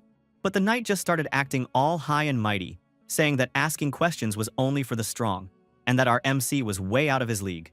Then, Just to flex, the guy let out this insane dark energy called Black Heart, making the vibe in the room go from tense to straight up terrifying. The knight basically declared he was the only one allowed to ask questions here, calling our boy a lowly human. Yikes. You're gonna die soon. But somehow, Jite was cool as ice. The knight gave one last warning, still demanding to know what happened to the green. Instead of getting rattled, our MC chilled out a little and just told him the truth.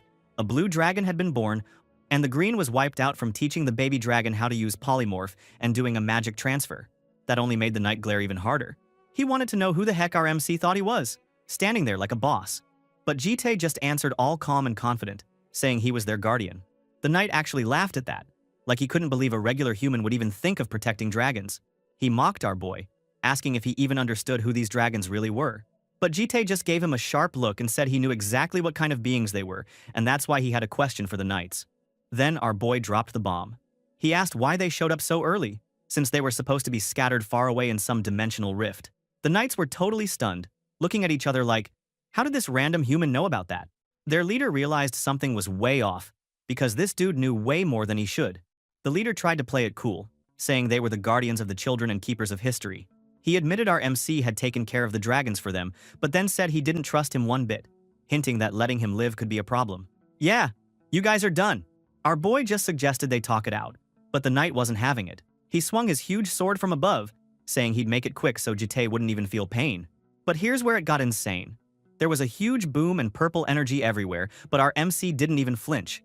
The leader's big fancy sword, called Horse Sword, got blocked like it was nothing, because Jite pulled out his own SS rank formless sword. Then, bam, lightning fast, our boy cut off the leader's hand like it was no big deal. The leader hit the ground, screaming in pain, and one of the other knights called him a loser for falling for such a simple move. The rest of the knights lost it, shouting they'd take the MC down, and charged in with swords and spears from every direction. But they didn't stand a chance. Suddenly, the leader started stammering. Realizing this, human was way scarier than he thought. Next thing they knew, the knights were flying through the air like broken toys, their armor and weapons smashed to bits. When the dust settled, our MC was just standing there in the wreckage, looking like a total boss, surrounded by what used to be a squad of so-called guardians.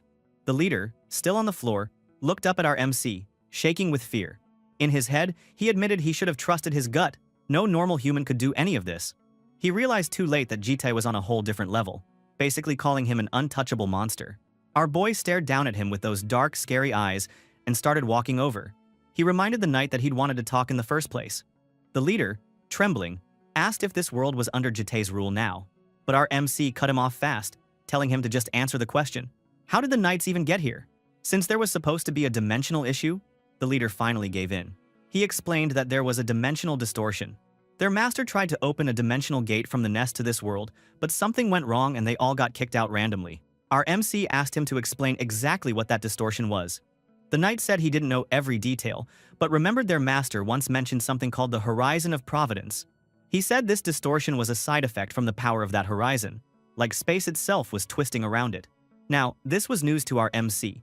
In all his past lives, he'd never heard of the Horizon of Providence. He started thinking something was off. This time regression was full of weird surprises. He even realized this was the first time a guardian ever came looking for the green dragon right away. So, he pressed him again, asking what the Horizon of Providence had to do with their arrival. Did it help them show up here? The knight said yes. A will beyond the Horizon of Providence was what guided them.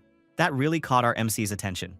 The knight said he felt this will, leading him through the dimensional mess, telling him exactly where to go to find the baby dragons. Our MC didn't trust any of this, so he decided to check for himself. He reached out and grabbed the knight's helmet, saying he needed to confirm something, and told the knight to look him in the eyes. Then, our MC turned on his SS rank Eyes of Balance, one of those crazy powers he stole from a demon archduke. Those eyes could tell the truth from a lie, and they showed him that the knight was, in fact, telling the truth. He suddenly remembered how he spent so much time wiping out every possible threat, doing everything he could to make sure weird stuff like this never happened. But here he was, facing another unknown problem, and it was driving him nuts. Seriously, our MC was pissed. Like, what the hell? Why did these unknown things keep showing up no matter how hard he worked? Not letting it go, he asked the knight about the thing hiding behind the horizon. The knight said the will back there felt nasty, like someone holding a serious grudge. It felt more like a curse than anything else. And he even guessed that maybe it was because he carried some weird essence that came from the green dragon's power. Suddenly, Jite just snapped. He slammed the knight with a solid hit out of nowhere, sending the poor guy crashing down and groaning on the ground. As the knight struggled, our MC ripped out his chest and noticed something weird. A strange light started glowing from the knight's armor. Right then, the authority of the vintage clock jumped into action, trying to figure out what was messing up the flow of time. Golden chains started wrapping around the knight, and the energy felt super intense. The chains even turned into a glowing ball, basically showing the world how much it hated things that didn't belong in the original timeline. Then, the clock, cold as ever, announced that from now on, anything coming from outside the timeline, or messing around with its own separate timeline, was going to be put under the microscope. It would be seriously classified as the enemy. Our MC looked down at the glowing hourglass that had showed up in his hand. He realized the clock, his big powerful tool for turning back time, was suddenly starting to do things on its own. For all his life, the only time this EX skill activated was when he regressed. But for now, this skill suddenly activated again. He couldn't do anything about it, so he decided to just wait it out as the clock faded away. The other knights started healing and whispering, pretty freaked out. They wondered out loud what the hell happened before. But our MC wasn't about to let his guard down. He turned to all of them with his weapon ready and asked what their plan was. He told them he was already taking care of the dragons, so they didn't need to stick around. Plus, he pointed out that the magic binding them to the dragons, thanks to that weird dimensional mess, was probably gone. So honestly, there was no real reason for them to stay. The knights looked at him, shocked, and asked if he was really just going to let them leave. But our MC was cold as ice. He said he didn't care, as long as they kept out of trouble. After a second, the knights agreed and started leaving one by one. But then, the knight leader, still pretty beat up, suddenly stood up, swaying on his feet.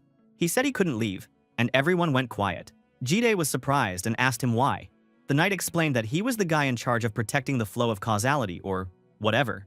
But before he could finish, our MC just decked him right in the face, sending him straight back to the ground. Not done, he put his foot on the guy's chest and asked again, all threatening, if he was really not going to leave. But the knight, even though he was probably in a ton of pain, kept saying he couldn't go. So, our MC leaned in hard, putting all his weight on the knight's chest while the poor guy screamed. He asked again, this time letting his cold side show. Was the guy really not leaving? But the knight, still gasping for air, just repeated that he couldn't go. His eyes were actually glowing under that helmet, and he said he just couldn't leave or abandon the dragons. Our MC looked over at the other knights in the back. One of them explained that their leader wouldn't listen, no matter what. Another called him slow and kind of an idiot for not taking the chance for freedom. So, they shrugged and peaced out, letting him do his thing. Our boy stood there for a second, thinking about it all. Then he let out a sigh and agreed to just accept the situation. He turned back to the knight, who was still on the ground, and said that, yeah, you probably do need this kind of stubbornness to be a real guardian. Then, just like that, he killed the rest of the knights, leaving only this guy behind.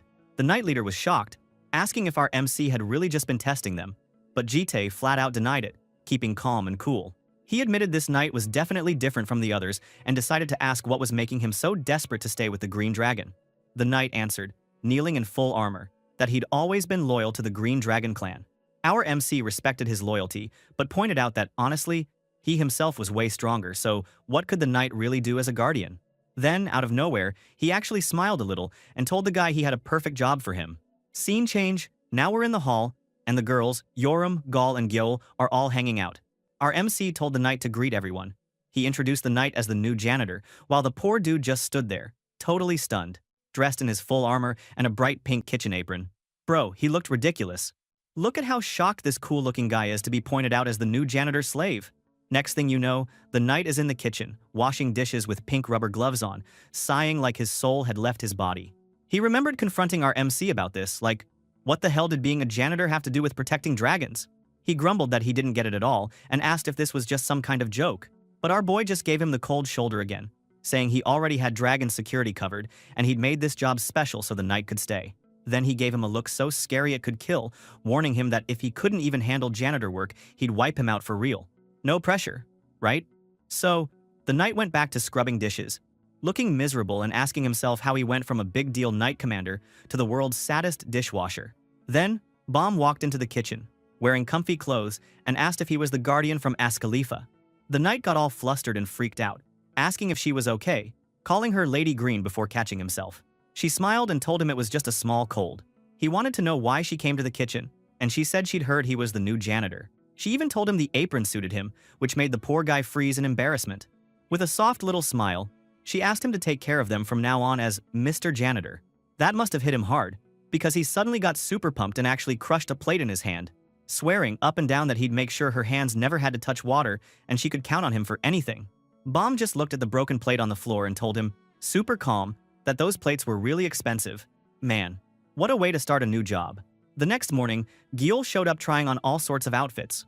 One minute she was a blue bear, the next she was rocking a school uniform with a bright yellow bag, and then she went total goth with a black dress. Gal was hanging around snapping 100 photos with her smartwatch, practically shaking from excitement because, bro, she thought Gyeol was the cutest thing ever. While she was busy fangirling, she asked Bomb how she managed to get those amazing outfits for the girl. Bomb, feeling super proud of herself, said she ordered the clothes right after she got better. Then she turned to Gyeol, wanting to know if the little one liked them. Gyeol hugged her blue teddy bear so tight you'd think it was the last bear on earth, swaying back and forth all shy with this huge grin. It was obvious, even to Gal, that Gyeol was in love with dressing up, even if she tried to hide that smile. Then, out of nowhere, Gal turned to the new janitor, yeah, the knight dude, and asked which outfit looked the best on her sister. The knight, clearly trying to keep everyone happy, said Gyeol looked beautiful no matter what she wore. Gal was impressed and started teasing him about being such a smooth talker. I mean, not bad for a guy who was scrubbing glass yesterday. Meanwhile, Jitae just watched quietly in the background, looking at them. Suddenly, our MC dropped a bomb on Gal, pointing out that she was still playing the guitar because of her finger wound. This totally freaked her out. She tried to play it cool, saying she only played a little, but everyone could tell she was sweating. Bomb, while combing Gyeol's hair, gently scolded Jitae for being too harsh and explained that, come on, Gal just loved music. Jitae insisted he wasn't being mean, but then switched gears and asked where Yoram was, guessing she was still holed up in her room watching TV dramas. The janitor jumped in, looking all awkward, and explained that he'd tried to clean Yoram's room earlier, but got kicked out. He looked genuinely worried and said she seemed really pale and sickly. He remembered her straight up booting him out, so Bomb gave a strained smile and guessed Yoram probably just stayed up all night again. Our MC didn't say much, but you could tell he wasn't happy. He decided to check it out himself, so he opened Yoram's door, and bro, it was like walking into a dumpster fire. There was smoke in the air, cigarette butts everywhere, and empty drink cans all over the floor. Yoram was sitting there, looking rough, lounging in comfy clothes with a drink in hand and munching on dried squid. She barely looked at him, asking if he was just there to see if she was still breathing. Jitae noticed a giant TV screen in front of her and asked if she watched this show all the time. She said yeah, and when he asked if she watched anything else, she said no. Right then, the show flashed to a scene with knights, and Yoram started complaining loud enough for the neighbors to hear about how terrible Season 7 was and how the fighting in it made no sense. Jitae told her maybe she should just stop watching, but she just shot back with a sarcastic comment, basically calling him a genius for that idea. He wasn't joking around though, and told her seriously to come out because he wanted to talk. That actually surprised her. Next thing everyone knew, Jitae gathered the whole squad in the living room, sitting there with Gyeol in his lap, telling everyone there was going to be a deep cleaning session, right now. The three girls and the night janitor lined up on the couch, looking like they were about to get sentenced. Gal was the first to freak out, asking why Jitae suddenly decided to become Mr. Clean. Jitae let them have it, saying, look, even if you aren't human, you have to live like one while you're on Earth. He called out Yoram and Gal specifically for their nasty rooms. Gal lost it, asking when he'd even been in her room, and tried to say her mom always told her not to go into someone else's nest without permission. Bomb smirked and said, didn't your mom also tell you to clean your room before living in it? Gal stammered and yelled that was beside the point. Our hero didn't care. He handed out cleaning orders like a drill sergeant, telling the janitor to handle the living room and kitchen, and making each girl clean her own room. Yoram groaned so loud it probably shook the walls, asking why they needed to clean when they already had a janitor. Then Yoram, being a total troll, wiped her gross finger on Gal's face and said she'd made that dirt especially for her. Gal shot her a look like she wanted to punch her and shrieked like she'd been hit by acid, jumped up, and said she hated dirty stuff. Yoram pointed and laughed, saying it was hilarious that Gal hated filth but still had a filthy room. Well, that makes sense. Anyway, getting bored, Yoram tried to ditch, telling the knight to clean her room because she was headed out to exercise. The janitor actually agreed, looking like a kicked puppy. Bomb tried to sneak out too, saying she'd already cleaned yesterday and had to go buy stuff for dinner, leaving Gal alone on the couch crying about how the family had grown and she had to work harder. Our MC just nodded and let Bomb go. But as soon as Bomb offered to cook, Jitae's whole face changed. He remembered last time, when she put fish in purple rice and basically summoned a food disaster. He looked traumatized, but the girl only smiled and asked if he wanted anything special. The poor guy just told her to make whatever she liked, probably hoping he'd survive dinner. Then the scene jumped to Yoram's room, which looked like a garbage dump. The janitor stood there clutching his broom, his soul almost leaving his body from the shock. He actually thought the demon world was nicer than this mess, and finally understood why Yoram looked like a zombie. He noticed a pot in the room, but instead of a plant, it was jam-packed with cigarette butts. The poor guy wondered if she was trying to poison herself on purpose or something. He started cleaning, grabbing a trash bag and chucking bottles and cans inside. But suddenly, Jitae's shadow clone showed up in a police uniform, stopping him with a death glare. The clone pointed at the metal can in his hand, then started giving him a full lecture about recycling, metal cans separate from plastic. Bro. He made it clear that even in Ascalifa, where the knight was from, it must be pretty backwards if they didn't know about recycling. Man, our janitor had a rough day. Anyway, looking at Jitae in front of him, that's when the poor janitor started to notice something weird. There was this heavy aura in the room, like demon world energy, coming from the guy next to him. He finally realized, holy hell, this wasn't even the real Jitae. This was just a copy, but it felt so intense that anyone could have believed it was the real deal. Suddenly, the copy glared at the janitor and asked why he was just standing there and if he planned to keep spacing out all night. Our poor janitor started shaking, bowing his head, and apologizing right away. Even if this copy had scary vibes, he still hates this fake-ass thing trying to be the real boss. Then, out of nowhere, the actual Jitae opened the door and walked in. He caught his shadow clone in the middle of roasting the janitor. The clone got a little awkward but tried to play it cool, saying he was just giving advice because the janitor was a total slacker with no skills. Seriously, this clone had zero chill. But the real Jitae just told his copy to knock it off and help clean. He said he'd called in backup because there was no way one person could handle the mess in Yoram's room alone. Teamwork time, whether the clone liked it or not. Hearing that, the janitor actually got blessed. He was so happy that this brat clone had the same bad luck as him. So, the deep cleaning campaign started for real. While everyone else was doing their thing, Yoram out exercising, Bomb off buying groceries, Gaul and Gyol playing together, the poor Shadow, and the janitor teamed up to fight the mountain of trash. And bro, they worked at it until the sun went down. After all that effort, the copy stood in front of Jitae, who was sitting behind his desk, and announced that the mission was a total success. Our boy actually praised his clone for once. Yeah, miracles can happen. Then he flipped his computer around and pulled up a map with a red dot on Moscow, Russia. He told the copy that some mage group called Invisibility was up to no good over there, cooking up weird experiments on transcendent-type mages. There were even creepy pics of test tubes and messed-up humans. Jitae gave the command straight. The copy had to finish police duty this week, then head straight to Russia and find someone called Prototype X. The copy didn't even hesitate, promising to get ready right away. Just as Jitae finished giving out missions, the door swung open, and Bomb popped in with a massive smile, saying she was back. The janitor greeted her, and Gaul stared at the pile of groceries like she saw a mountain, asking Bomb why she'd bought so much. Bomb was super cheerful about it, saying the family had grown, so obviously they needed more food. The clone tried to sneak out now that Bomb was home, but Jitae suddenly grabbed its shoulder with a look that meant serious business. He told the copy to swap clothes with him. Right now, no arguments. Cut to the dinner table, and Bomb was shouting for everyone to eat. The food, though? It was a total nightmare. Purple soup belching weird smoke with whole fish sticking out like spears. The girls actually dug in. Gaul was amazed, saying the taste was exactly like what they ate back in Ascalifa, and Yoram agreed it wasn't bad. Gaul wished the janitor could join them, but Yoram called her an idiot since, duh, the guy had no mouth under that helmet. Meanwhile, the poor shadow copy sat there in home clothes, sweating buckets, staring at the scary dish. He realized the awful truth. His master had swapped with him just so he wouldn't have to eat this disaster dinner. Bro, tough break for the clone. And where was the real Jitae? Yes, he was outside in the garden, dressed all fancy, enjoying the quiet darkness. He totally dodged the bullet and left his poor shadow to suffer through Bomb's cooking again. That's cold, man. The next day, in a creepy old factory near Lair, our boy was wrecking this place. It was basically a horror show. Bodies everywhere, the floor all bloody, and the only sound was some demon screaming his lungs out. This demon, face all covered in blood, started losing his mind. He kept yelling that Jitae was going to pay for this, and he wanted to know if he had any clue who was backing him. But Jitae just stood there, acting like a cold-hearted machine. Then, without even blinking, he chopped the dude's hands clean off, making him hit the ground so hard it was like watching a ragdoll. Damn, that had to hurt. He then grabbed the guy by the hair and told him, super chill, that he knew exactly who this famous supporter was.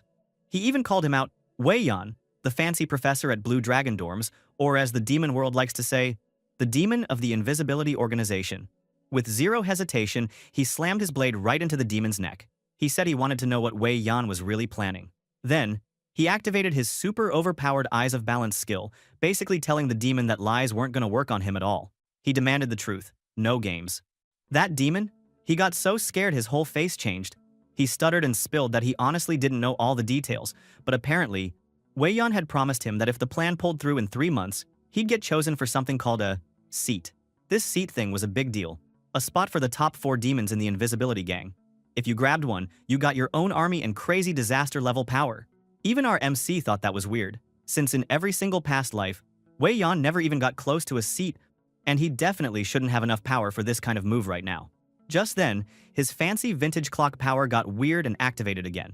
It felt like some evil intent was coming from way beyond what normal people can see. The clock tried tracking down whatever was messing with the laws of fate. It locked in hard on one name, Demon Wei Yan.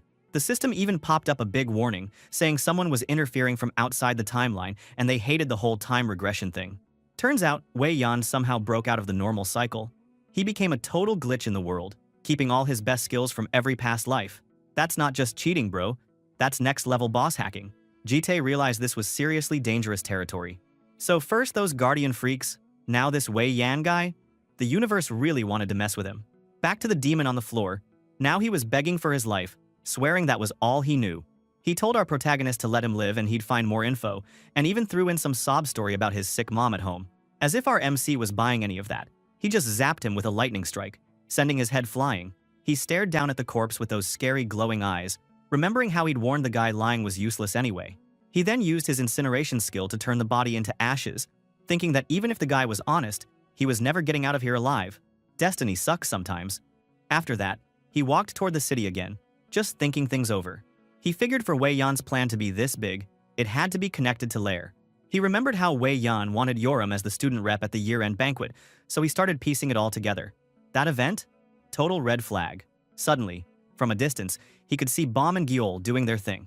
2 girls were standing in front of them, totally fangirling over Gyol and calling her adorable. One of them asked for the little kid's name, and Bom, always smiling, said she was Yu Gyol. The girls gushed about how the name was cute and matched her hair, then asked how old she was. But suddenly they noticed Jite standing behind them. The dude had his scary aura turned all the way up, then asked, super cold, if the girls needed anything from the kid. Seeing how creepy our protagonist is, they freaked and ran off so fast you'd think they saw a ghost. Jite then sat next to Bom on the bench. She asked where he'd been all day, and he just stared straight ahead, saying he had business. She started chatting, saying she wished she could have spent more time with Gyol since she'd been sick all day, and pointed out Gyol by the fountain. She sighed about how school started tomorrow, so there wouldn't be much playtime anymore. Then grinned and asked Jite if they looked like a real family now. She even started assigning roles, Gyol as the daughter, Bom as the mom, and of course, that left Jite as the dad. She shot him a shy, almost flirty look, but our MC just stared back with his classic deadpan face. Bom laughed, saying she was just joking, and asked why he was always so serious. Our boy told her that if she was going to talk nonsense, she should just go home. Bom just smiled quietly, watching him carry Gyol away, and whispered that playing really was fun. Next morning, energy was off the charts. Students were heading to the academy under a bright, sunny sky. Gal was sprinting with a piece of toast hanging from her mouth, looking like she was living her best anime life, screaming about how happy she was to finally go to school. Bom was right there with her, asking what classes she picked and hoping they could go together. Suddenly, Bom asked about the toast in her mouth since Gal already had breakfast. Gal giggled and explained that Bom didn't get it. She'd heard that if you run to school with toast in your mouth and crash into someone at a corner, you'll meet your destined partner. In her head, she even imagined bumping into some super handsome dragon dude. Girl was living in a fantasy. But hey, nothing wrong with aiming high. But somehow, instead of crashing with a handsome guy, bam, she crashed right into Yoram, who was standing there with this sly little smirk. She leaned in and whispered that it was such a coincidence to meet here, which totally freaked Gal out. Then Yoram, being her usual troll self, asked if this meant she was Gal's destined partner. Our poor Gal nearly screamed, reminding her she was a girl. But Yoram just laughed and said she had seen on American TV that girls do that too. Bro, she really didn't care about the rules. Then, out of nowhere, she snatched the piece of toast out of Gal's mouth and chomped down on it herself. Gal looked like her whole world just ended, like toast betrayal level 100. Switching gears, Yoram asked where the old man Jite had gone. Bom pointed out that he said he would watch their classes, but went to the faculty office first. Then Yoram, with a sneaky look, wondered out loud if maybe he was off meeting a woman since he didn't come home last night. That made Bom freeze up hard. She started sweating bullets and tried to deny it, stuttering about how that couldn't be true. Gall just stared at her, super worried, and asked if Bomb was sick because she was sweating like a pig. Then, all of a sudden, Gall noticed bright camera flashes and a crowd building up. Yoram squinted and realized it was a bunch of journalists trying to get photos of the famous newbie students. As all three girls stood together, some students started whispering and pointing at Yoram, calling her the girl who destroyed Sophia and said that crazy stuff in her last test. The journalists spotted Yoram's red hair and rushed in like crazy, shouting for her to look their way and give a comment. They shoved microphones in her face, asking questions from every direction. Gall just stared at the mob, totally freaked out and wondering what the hell was wrong with these people. Yoram had enough, like, really enough. She let out this insane, thunderous roar for everyone to shut it, scaring the crowd silent in 2 seconds flat. Then she glared at the journalists, called them scum, and told them her last answer should have been enough. If anyone wanted to step up, she was more than ready, holding up her finger and grinning like a savage. Dude.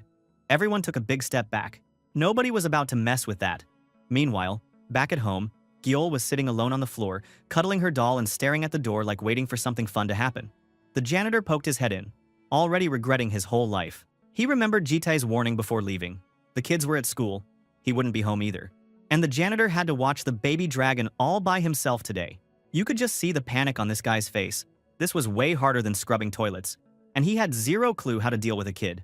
He tried to act chill, called her Miss Gyeol, and suggested she wait somewhere comfy until everyone got back. Gule just stared at him for a second, then turned her head away like he didn't even exist. Oof. The janitor started sweating so much it was a miracle his helmet didn't slide off.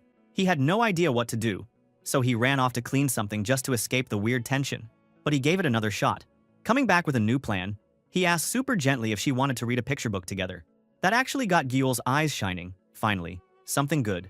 The janitor felt a little better and sat down on the floor in front of her, holding up a book called Dad is a Fairy. There was this cute drawing on the cover of a dad and daughter with fairy wings. He started reading, talking about how long ago, deep in the forest, Dolsun and her dad lived together. But this guy's brain was straight up broken from too much action. He imagined the forest as some nightmare monster island, not a magical place. He then read that the dad would tell Dolsun old stories every night, but then he imagined those stories were about bloody wars. He even decided, super serious, that the little girl must be a war maniac like him. Hearing that, Gyeol just stared at him, confused, probably thinking this dude was insane. He kept reading about how one morning, Dolsun woke up and her dad was gone.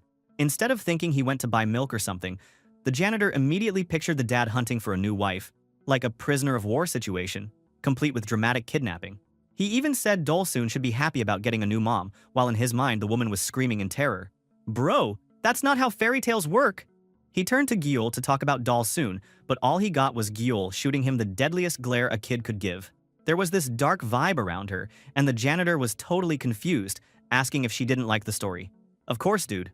You are literally a psychopath. Our poor Gyeol must be so sad. Well, Gyeol didn't say a word. She just pointed her little finger at the corner of the room, like telling him to just shut up and don't bother her. The janitor looked away, totally lost. And then, she lay down on the floor, happily humming and staring at the storybook, while the janitor curled up in the corner, looking like his soul just left his body. That poor guy. Babysitting was not his calling. Meanwhile, at the academy, this super shiny black car rolled up. The driver jumped out to open the door, and out came a girl looking like she belonged in a magazine, not a training ground. This was Gong Juhai. Next in line for the whole Gong clan? Yeah, one of the 3 big sword-fighting families in Korea. But right now, all she cared about was her skin.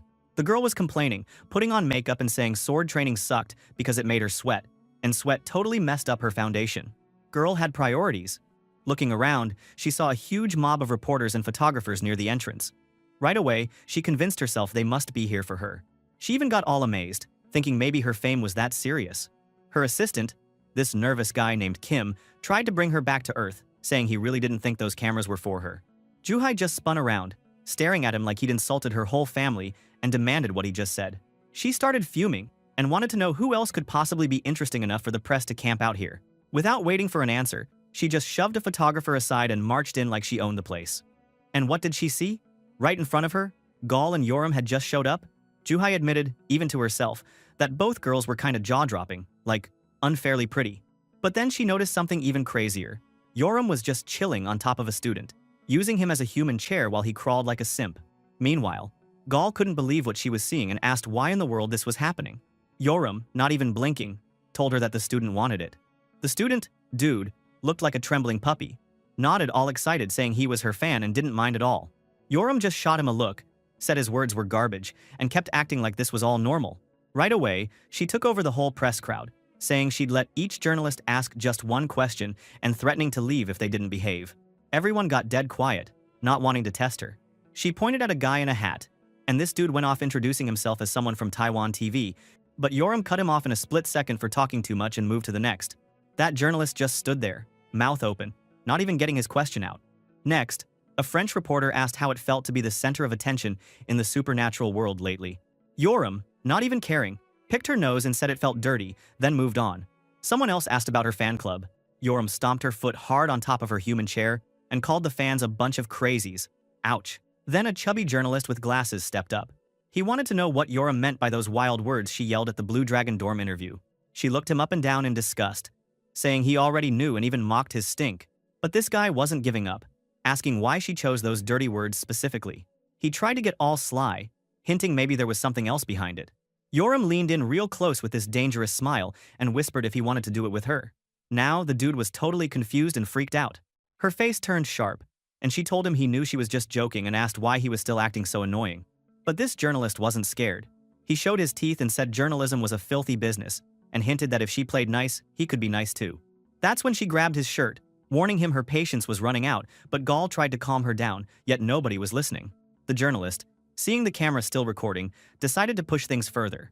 He whispered that he'd just write whatever he wanted if she stayed stubborn. He even threatened to publish a headline saying she asked to sleep with him, telling her to say whatever she wanted. Bro, that was a mistake. Yoram lost her mind and screamed she was going to kill him with her bare hands, throwing a punch at his face while Gall yelled in pure panic. But just before Yoram's fist landed, a big hand snatched her arm. Guess who? Our boy Jite finally arrived. Gall was so relieved she almost cheered when she saw him. Jite just looked annoyed, saying they'd already pulled him into a mess the second he got there. Yoram started yelling, trying to explain the journalist was the real problem, but he didn't care. He picked her up like a sack of potatoes and threw her over his shoulder. Yoram started hammering his back with her fists, demanding to be put down, but our boy just said the interview was over, ice cold. Then he turned to the shaking journalist with these terrifying eyes and warned him not to write anything about what just happened. And bro, the pressure came off him like a storm, so intense the camera's glass literally shattered and the journalist hit the floor, wetting his pants in total terror. Even Yoram, hanging over his shoulder, just stared at him in shock. Our man wasn't playing around. Jite then walked off carrying Yoram, telling Gall to hurry up or they'd be late for class. Meanwhile, Juhai stood back, her eyes wide, and asked her assistant if he saw that crazy scene. The assistant said maybe they should find out which family the girl belonged to. But Juhai has a different thing in her mind. She just looked at Gall and asked how the fuck her chest is so massive. Bro, I lost my words. Even Assistant Kim only face-palmed. Next scene, everyone's in the lecture hall. Professor Kai showed up, standing tall and serious. He introduced himself as the swordsmanship professor and said today's lesson was about the history of swordsmanship and the right attitude to have toward the sword. But Yoram, sitting next to Jite, rolled her eyes so hard they almost fell out, calling all that attitude talk boring and asking when they'd finally get to fight. Our boy was surprised she even stayed for the boring part, but Yoram just shrugged, saying she was used to watching boring dramas to the end anyway. She let the real truth slip. She wanted to get stronger and crush that armored guy Javier herself one day. She asked Jite why he picked this class to sit in with her instead of following Baum or Gall. And he just told her the answer was something she already knew better than anyone. He was sure the red-haired dragon was going to do something crazy again if he wasn't nearby. But Yoram said she had been totally chill lately and claimed she was innocent. Bro, not even 5 minutes passed since she almost punched that journalist in the face. Of course, our hero called her out on it, reminding her how she almost decked the reporter just now. Yoram got all defensive, saying that dude was a pig who deserved it and that he started it, not her. Then, for some reason, she slumped against Jite's shoulder, trying to get close. He just looked at her with his usual cold stare and told her to get off, saying it was hot. Yoram gave him this sly smile and teased him, asking why he was acting like that when most guys would go insane for this kind of move. She asked if he was shy or something, but our boy ignored her completely, staying silent like he was made of stone. Yoram made a pouty face, looking all offended because he didn't give her the reaction she wanted. Soon, she put her head down on the table and whined that this was boring. Jide told her straight up that studying isn't supposed to be fun, but she added she wasn't even talking about studying, she was talking about him. Yoram shot back that even a kidnapper should be at least a little interesting, and that she thought he'd be some kind of psycho, Not this cold and flat like a stone. She said she'd been expecting wild, exciting days after meeting someone like him, but ended up with nothing but boring family vibes. Jite replied that she should find the chaos on the way to school exciting enough. But Yoram's eyes lit up like a maniac, saying she wanted more fighting, more chaos, and the adrenaline of crushing her enemies. Not this boring stuff. Right on cue, Professor Kai noticed the crazy battle-hungry look in Yoram's eyes and, instead of being scared, actually seemed happy about it. His eye glowed with a weird green light as he muttered that he had just the cure for someone like her. Then, in front of the whole class, he ordered Yoram and her guardian to stay after class. Yoram just glared at him with pure rage and nerves. Yikes, she was in for something. Fast forward to the next scene. Yoram was stuck in the sports equipment warehouse, cleaning wooden swords with the look of someone about to explode. She was so mad, slamming stuff on the ground and yelling that cleaning was 100 times worse than getting beat up. She said her anger just got worse the more she thought about it. Our MC, though, just told her in his "I don't care" voice to quit whining and keep wiping. Yoram, always looking for an easy way out, suggested they should just call the janitor guardian from home to do the dirty work, since that guy loved cleaning anyway.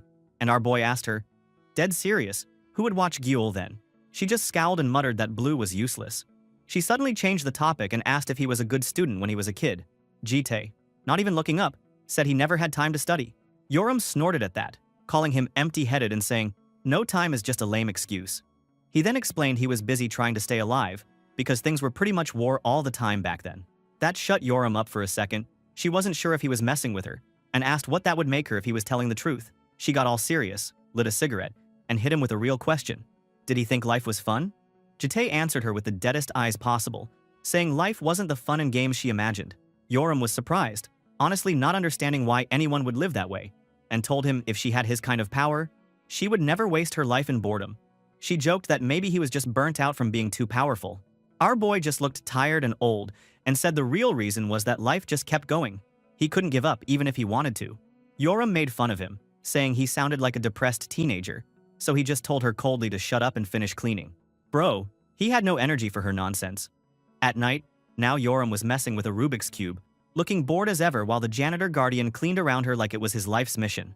In the background, Bomb and Gyul were playing with toy blocks, doing their own thing. The guardian kept hovering around Yoram, watching her struggle with the puzzle, which made her lose her temper. She yelled at him to stop staring because he was making her lose focus, and the poor guy apologized, shaking like a leaf. She then flopped onto the couch, looking bored, while the guardian just watched her with pity. Bomb gently asked if Yoram was still upset about the journalist thing from this morning. Yoram said no, it was just because life was boring, and she hadn't had a good fight in ages. Then, out of nowhere, she called Bomb a big sister, and Bomb pretty much had a heart attack. She jumped up and asked if Yoram needed to go to the hospital, acting like she couldn't believe her ears. Yoram gave up and just called her you from then on. She then suddenly got deep, sitting in front of her and asking what she lived for. Bomb was surprised, and whispered to Gyul that Yoram must finally be hitting puberty. Yoram screamed, saying she could hear her, and why Gyul was also agreeing to that bullshit.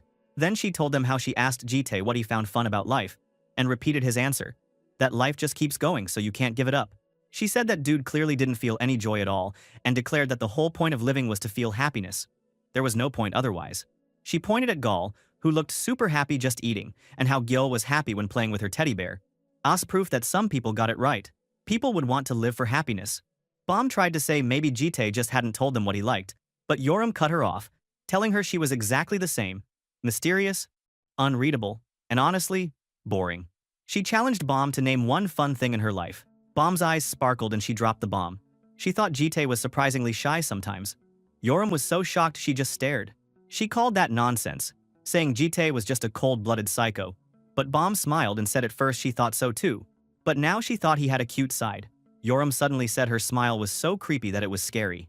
Then, unable to handle it, she pounced and started tickling Bomb while Bomb squealed and tried to escape.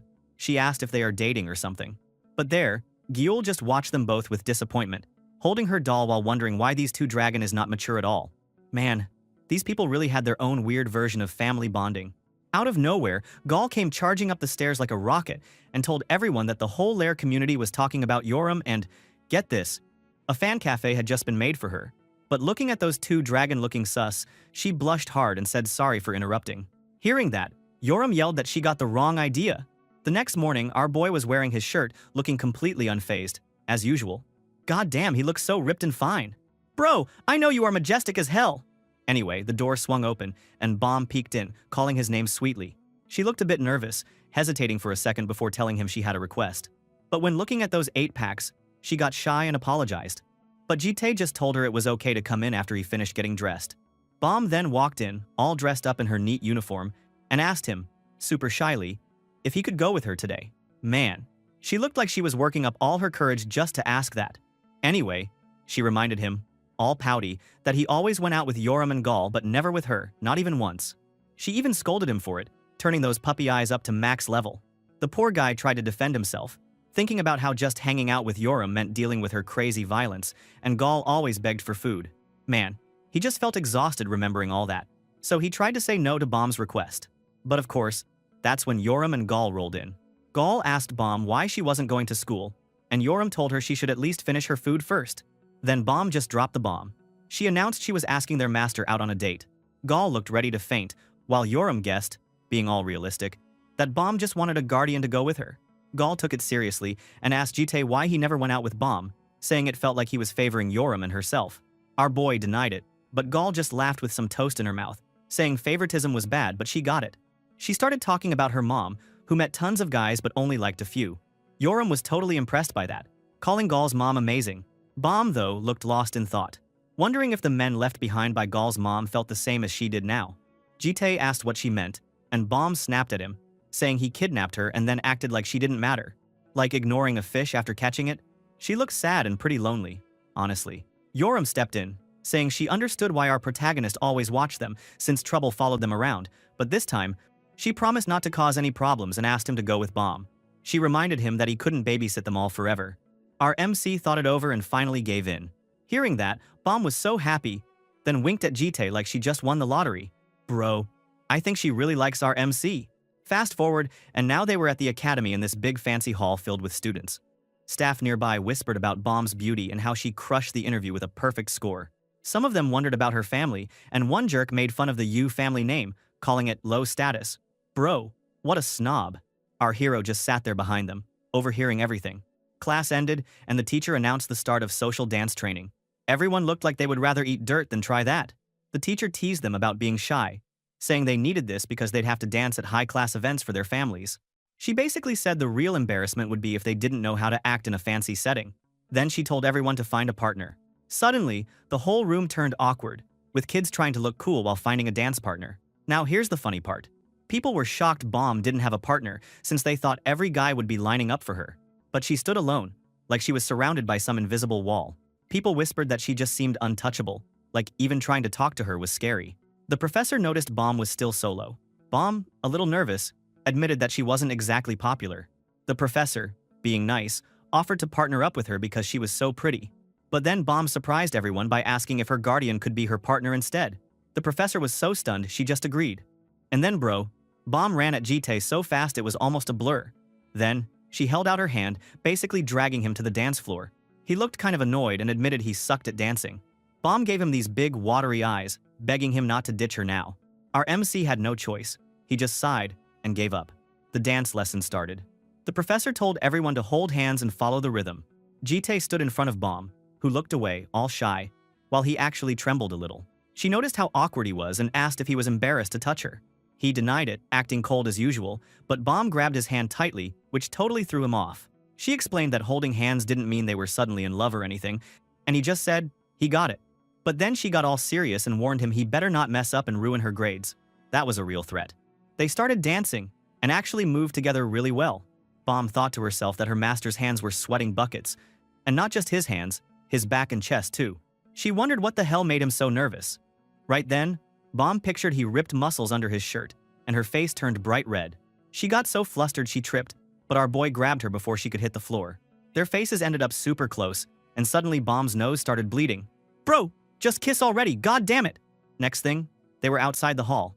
Bomb sat there, sipping juice with a tissue in her nose. Our MC asked if she needed a hospital, looking a little worried. Bomb was confused and said she felt fine, didn't even hit anything. But Jitae thought it was weird. Why the nosebleed? But Bomb totally avoided his eyes and said she had no idea. She then changed the topic, saying the important thing was, he danced way better than she expected. She stared at him sharp and asked if he learned dancing before. Our boy remembered, for a second, dancing really well with another woman at night, promising her he would get better. Then he snapped back and lied to Bomb, saying he never learned before. Bomb looked at him with total suspicion, sipping her juice. Then she asked if he had any plans after school. He said, nope. So she tied her hair up, got all fired up, and told him to come with her so they could do something fun. Meanwhile, in Moscow, Russia, it is not chill at all. There's some kind of creepy demon lab run by the Invisibility Gang. Sirens are howling, and the place is seriously freaking out. Scientists are running around, slipping on blood, and one of them is cursing out loud about how everything went to hell. Total chaos. One lady, a researcher with some obvious demon vibes, is sprinting through the halls, just desperate to get out. She's panicking, asking herself what kind of monster just showed up and started wrecking the place. She finds a door, tries to get through, but it's locked. She's not stupid. She already knows there's no way their weak security can stop whatever is coming. She tries to call her boss for help, but before she can even scream for backup, boom, Jitae's shadow pops up right behind her. Our MC, looking cold and scary in all black, asks her where she thinks she's going in such a hurry. The poor woman freezes. She's shaking, stuck between a killer and a dead end, and just blurts out, asking what the hell he wants from her. Yuji's eyes go all blue and glowy. Yeah, you know it's about to get dark. He just asks her straight up if her boss is searching for something. He's especially interested in something called Prototype X, some next-level demon weapon. The lady refuses, freaking out even more, and screams she'd rather die than snitch. Our boy doesn't mess around. His shadowy hand shoots out and grabs her by the throat. While shadows swirl around, he comments, cold as ever, that demons always show their true colors when they're about to die. He looks right in her eyes and thinks to himself how, when the pain gets real, these demons go from pretending to be human to looking like broken puppets. Seriously, not pretty. He lifts her up and, with this creepy sarcasm, tells her she gets to dance alone under the moonlight. Man, that's brutal. After killing the demon, our boy stood over her dead body, blood dripping from his hand. Suddenly, he called out for his master. Ah, so this is the shadow? Dude, he looked 100% real. Anyway, the shadow report to Jitae, saying it found out Prototype X already been moved to the big boss's HQ, and this was going to be difficult. Since this new prototype is a girl, unlike the last timeline, Jitae then orders the shadow to put on a disguise as the researcher he killed earlier and sneak into Invisibility's main base to find out what Prototype X really is this time. The shadow agrees, all loyal, and gets ready to go undercover. Now, the story just jumps right back to our hero. He was sitting in some kind of clothing store, waiting. This Prototype X is a demonic human, possessing the strongest human it has eaten after combining a lot of different kinds of demons into one. The longer this shit survives, the more humans it gathers, growing into an increasingly dangerous being. For that reason, our boy always kills this Prototype X the first time in every regression. But this time, the information is different from the previous regression, making the search extremely difficult. Even the vintage clock explained that someone sent the malice and deviated the world's timeline. Well, it doesn't matter. He would kill that X, and never let anyone disrupt his daily life. And now somehow, our boy was dealing with another kind of danger. Bomb, the green dragon girl, calling him from behind a curtain. She wants him to look at something. So he turns around, probably expecting something basic. Yeah? Nope. Bomb struts out in a seriously bold black swimsuit with a see-through cover, grinning and asking if it looks good. Bro, this girl is a menace. Of course, Jitae looks away and asks what the hell she's doing. Bomb laughs, all casual, and says summer is coming so she wanted to buy a swimsuit. Then, get this. She invites him to come inside the curtain to check it out close up, since he can't see well from out there. Our boy is like, is this that fun thing you wanted to do? Because if so, wow, what a prank. Bomb just pouts, saying it's super fun for her. Jitae warns her, real serious, not to get too weird with her jokes or else she'll see his bad side. He was not playing.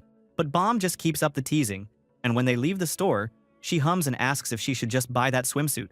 Jitae tries to change the topic and tells her if she's done, they should head home. But Bomb suddenly gets serious and reminds him the real reason they came out, buying gifts for the other dragon girls. Our hero is kind of surprised. Gifts? Bomb explains that Gyul's old teddy bear is basically torn at this point, so she wants to get her a new one, plus gifts for everyone else too. Our boy asks what she's thinking for the others.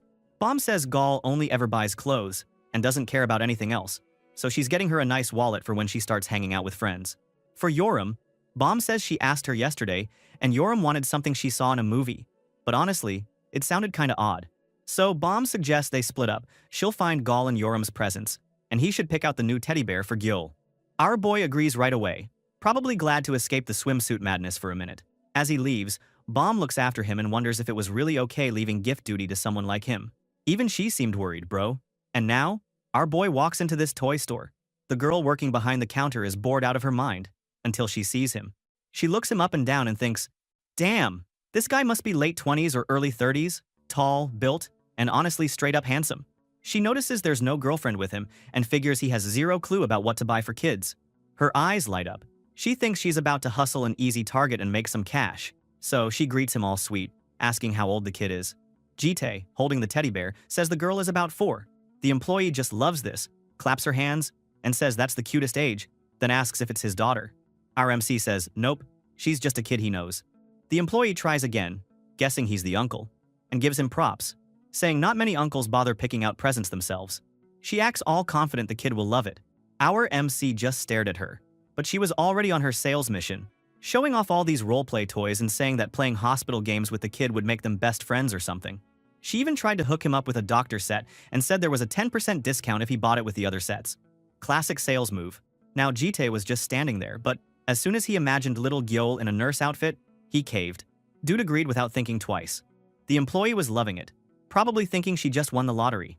Next thing, he was carrying this crazy mountain of boxes and gifts, following the employee to the counter. She told him not to worry. The price might look big, but it was all for the kid's emotional growth, and he would totally thank her later. At the register, she asked if he'd pay by card, and Jitae said yes. But when he handed over this black card, the kind only super rich people have, she nearly lost it. Suddenly, she realized why he'd just nodded and bought everything she suggested. In her head, our boy went from clueless dad to some kind of hot millionaire.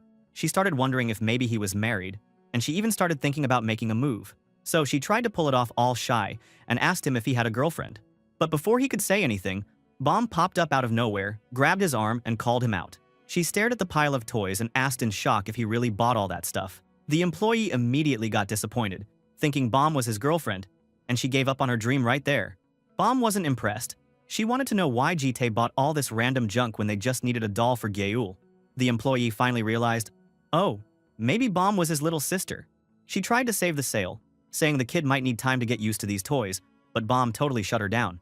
Her whole face went dark, and she gave off this scary vibe as she told the employee that she already said Gyeol doesn't like these kinds of toys. She then picked up a simple teddy bear and said this one would be best because it looked like the doll Gyeol used to have, so she wouldn't get confused. At that point, Jitae admitted that was the doll he meant to buy in the first place. Then Bomb turned to the employee with the brightest smile and asked if they could get a VIP discount on just this bear instead. Next thing you know, it's nighttime at home and the girls are going wild over the gifts. Gal and Yoram were basically screaming as soon as they saw the presents. On the floor, there were all these luxury gift bags and the new brown bear sitting on top. Gal was dancing around, happy tears in her eyes, holding her brand new wallet and saying she loved Bomb and Jitae even more now. She said she always wanted to buy that wallet but never dared. Yoram was standing with her gift bag and Gyeol was looking at her new bear like it was pure magic. Gal asked Yoram what gift she got, since Gyeol got the doll. Even Yoram had to check what was inside her bag. Turns out, she had actually gotten adult toys, just like she'd asked for. She was holding a pair of handcuffs and a whip, and had this straight-up demonic grin on her face. She called Gal monkey, and told her to come closer and try something, but Gal noped out so fast, running away in total panic. Yoram chased after her with the cuffs, and Gal was screaming for help like it was the end of the world. Honestly, sounded like a horror movie in there. Meanwhile, our boy just sat on the side, holding little Gyeol in his lap. She hugged her new teddy bear and looked so happy, our boy could finally relax for a second. Bomb then came over, holding a small box and told him to take it too. When he opened it, he found a navy blue tie inside. She said she got it for him because he always wore the same old tie to class. She promised that when she made her own money someday, she'd buy him a whole new suit. So he thanked her, all quiet. Then he asked if she bought anything for herself, like he told her to, and Bomb said she did. He wanted to know what it was, but she just smiled that sneaky, bright smile and said she'd show him later. Suspicious, right? Girl was definitely up to something. A few weeks passed, and the scene jumped to the janitor opening the room door. The Guardian found Jitae getting dressed and ready to head out. Our boy told him straight he'd be gone for about 3 days and that the janitor needed to watch over Gyeol while he was away. The janitor asked if he was traveling far, and our protagonist said yes, adding that Yoram was coming with him. Then the story jumped again to a big, busy square full of students. Some huge event was starting. The event was a combat simulation against demons, and all the kids were walking around in groups with sci-fi gear everywhere. This purple gate appeared, and someone explained that it was a survival training inside a virtual dungeon for 3 days and 2 nights. The students had to move in teams of 3, and the Guardian would give orders as the operator, just like real monster raids. And now this operator job is Jitae's new job, so he put on his headset and got ready to be the operator. Yoram just laughed at the nervous kids, saying they looked terrified and wondering if any of them had ever seen a real fight before. Jitae warned her not to be overconfident, but she just shrugged it off like she didn't care. He kept reminding her that this wasn't a solo mission and she needed to find a team. But Yoram insisted she'd only team up with people she actually liked. Right then, two students, a boy and a girl, walked over, super nervous, and the boy politely asked if Yoram wanted to join their team since she was still free. Yoram, being Yoram, just blew up at them, called them losers, and told them to get lost. But our boy stepped in and asked their names. The boy said he was Hisaki Sojiro, and the girl said she was Kim Jiin. They both bowed and promised to do their best and not drag her down. Yoram screamed at them again, still trying to chase them off, but Jitae just said, "Understood," into the headset, accepting them as the team. Yoram couldn't believe it and yelled at him, saying she never agreed. But he just shot her a cold look and told her if she didn't like it, she could go join another team. In the end, she had no choice. So she grumbled and called the whole thing a pain, but she went along anyway. Man, teamwork really is hard for some people. She then welcomed them, and let's just say her welcome was not very friendly. She told them straight up that if they got in her way during the fight, they would basically be dead meat. Poor Hisaki just started stammering and actually thanked her, but the dude didn't even finish before Pain smacked him from behind. Out of nowhere, this shady-looking guy with blonde hair showed up and smacked him on the head so hard the kid nearly cried. This punk called Hisaki a loser and reminded him about some old threat, something about killing him if he got in the way again. Hisaki just apologized, shaking all over. Meanwhile, Jiin just stood there cold as ice, so the punk got annoyed. He asked her why she was being so quiet while her boyfriend was apologizing for both of them. Then, being a total jerk, he grabbed her hair and yanked her head up. Jiin only glared at him, not saying a word, just giving him that silent death stare. The punk's friend tried to tell him to chill out because the guardians were around, but the punk, whose name was Johnny, just sneered and said adults didn't care about these orphans. Johnny kept messing with Jean, telling her to lift her bangs because she looked all gloomy, and tried to force her to do it. But this was the wrong move, because Yoram stepped in with that scary look, wanting to know what he meant by orphans. Johnny totally froze up. He immediately realized just who this red-haired girl was. That's right. He recognized Yoram as the crazy bitch of the Blue Dragon dorms. Yoram repeated her question, her voice getting sharper and scarier by the second, demanding he explain. Johnny was sweating bullets now. He remembered all those warnings from his family. Basically, the elders had told him to stay far away from Yoram unless he wanted to lose all his teeth. So, trying to keep his cool, Johnny explained that orphans were students at Lair, who didn't have a guardian. Then he shot a smug look at Hisaki and Jean and said it was just another word for loser kids, with no one to protect them. Yoram finally got it. She realized her team was so weak because they were basically the beggars of the school. She muttered something angry under her breath. She was not happy about being stuck with these two. Then Johnny got even dumber. He put his hand down on Yoram's shoulder like they were old buddies and told her she should ditch her team and join his instead. He said they'd even make room for her, but his own teammates were not happy about that. Well, Johnny was actually thinking that even if Yoram was insane, her power made her a great ally, so he wanted her on his side. Bro, this stupid-ass blonde was messing with the wrong girl.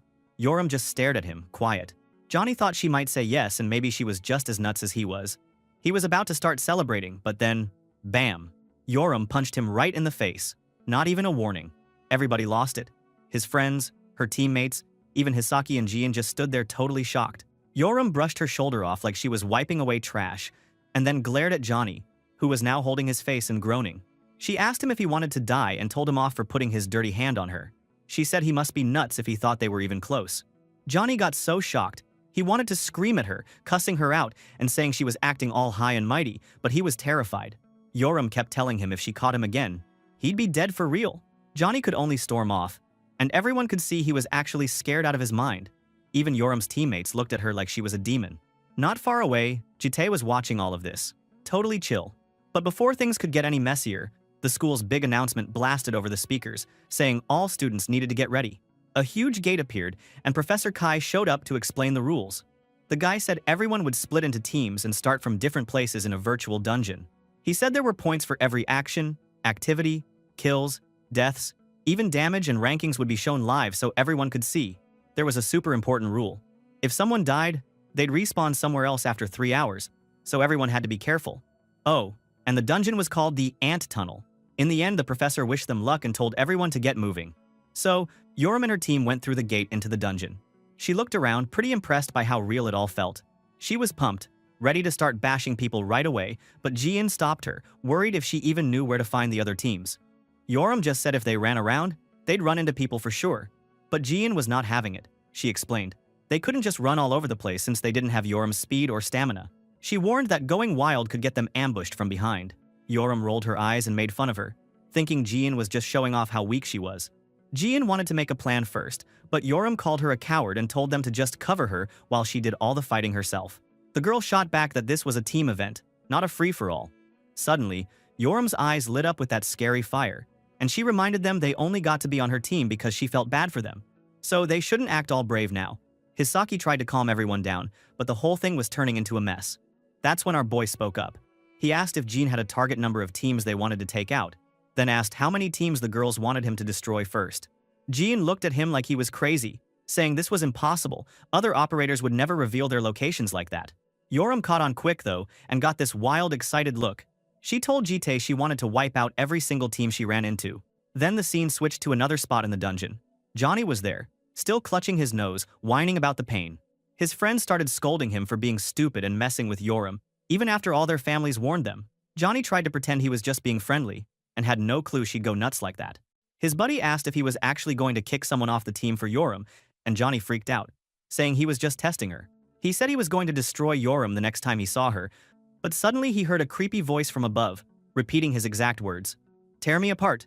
Johnny looked up and boom, Yoram was dropping down from the ceiling, sword ready, with the scariest smile ever. She dared him to try and make good on his threat.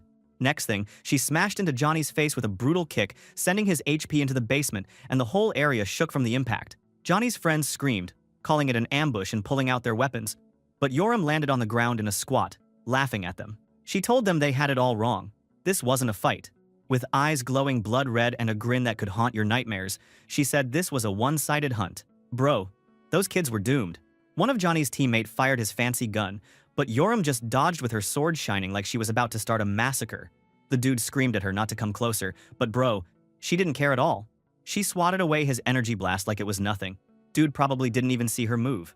Then bam, she hit him with such a hard slash that his HP bar dropped straight to 0. The poor guy never stood a chance. Another guy with a huge sword ran at her, yelling his head off, thinking he might actually win just because his weapon was bigger. He tried to smash down at her like he was some hero, but seriously, what was he thinking? Yoram just grinned and completely overpowered him. She even asked if he really thought he could win a strength contest against her. After that, she sent him flying with a red glowing hit, HP straight to 0. I almost felt bad for these guys, but come on, they were asking for it. So now Yoram was just standing there, looking bored as hell with all the boys knocked out around her. She actually complained that this didn't even count as a warm-up. Talk about savage. She looked around asking if that was it, and one of her teammates, Hisaki, pointed out that Johnny was still alive, cowering on the ground like a mess. Poor Johnny, man. His face was a total wreck, nose bleeding, teeth busted. He tried to give a pathetic smile and asked if she could stop smashing his face. Yeah, no luck there. Yoram just gave him one last brutal kick and dropped his HP to 0. That's what you get for talking big, dude. Meanwhile, Hisaki was freaking out, saying Yoram beat everyone by herself. Jean looked at Yoram like she was some kind of legend and said she finally understood why Yoram was famous, but honestly, she was more impressed by the guy running the show, meaning our MC. How this man catching up to the other teams without using mana was pretty insane, because yeah, Operator couldn't use magic here. Also, Jean was thinking that his timing for the ambush was perfect and that his tracking and orders were on another level. She was seriously wondering if he was a first-tier operator. I mean, the guy barely even looked interested, and everyone else was geeking out. Then we got this system message. Team 37 was wiped, and they'd respawn in 3 hours somewhere else. Hisaki was super hyped. They knocked out one team and already hit 6th place. Jean pointed out that not many teams had even started fighting since the simulation just kicked off. But Hisaki kept bragging about how Yoram took out a whole team without a scratch. The guy even tried to compliment her, but dude made a big mistake. The second he called her amazing, Yoram grabbed his face and squeezed his cheeks hard, looking furious. Her eyes went blood red and she yelled, asking why he was even happy since he didn't do anything besides watch from the back. She started yelling at both teammates, asking if their weapons were just for decoration since they didn't snipe anyone during her fight. Hisaki and Ji-in just stared at the ground, looking all guilty. The girl wasn't having any of that be proud of 6th place stuff. She was screaming that they were going for 1st place, no exceptions. Hisaki and Ji-in could barely answer, nodding and looking like they wanted to disappear.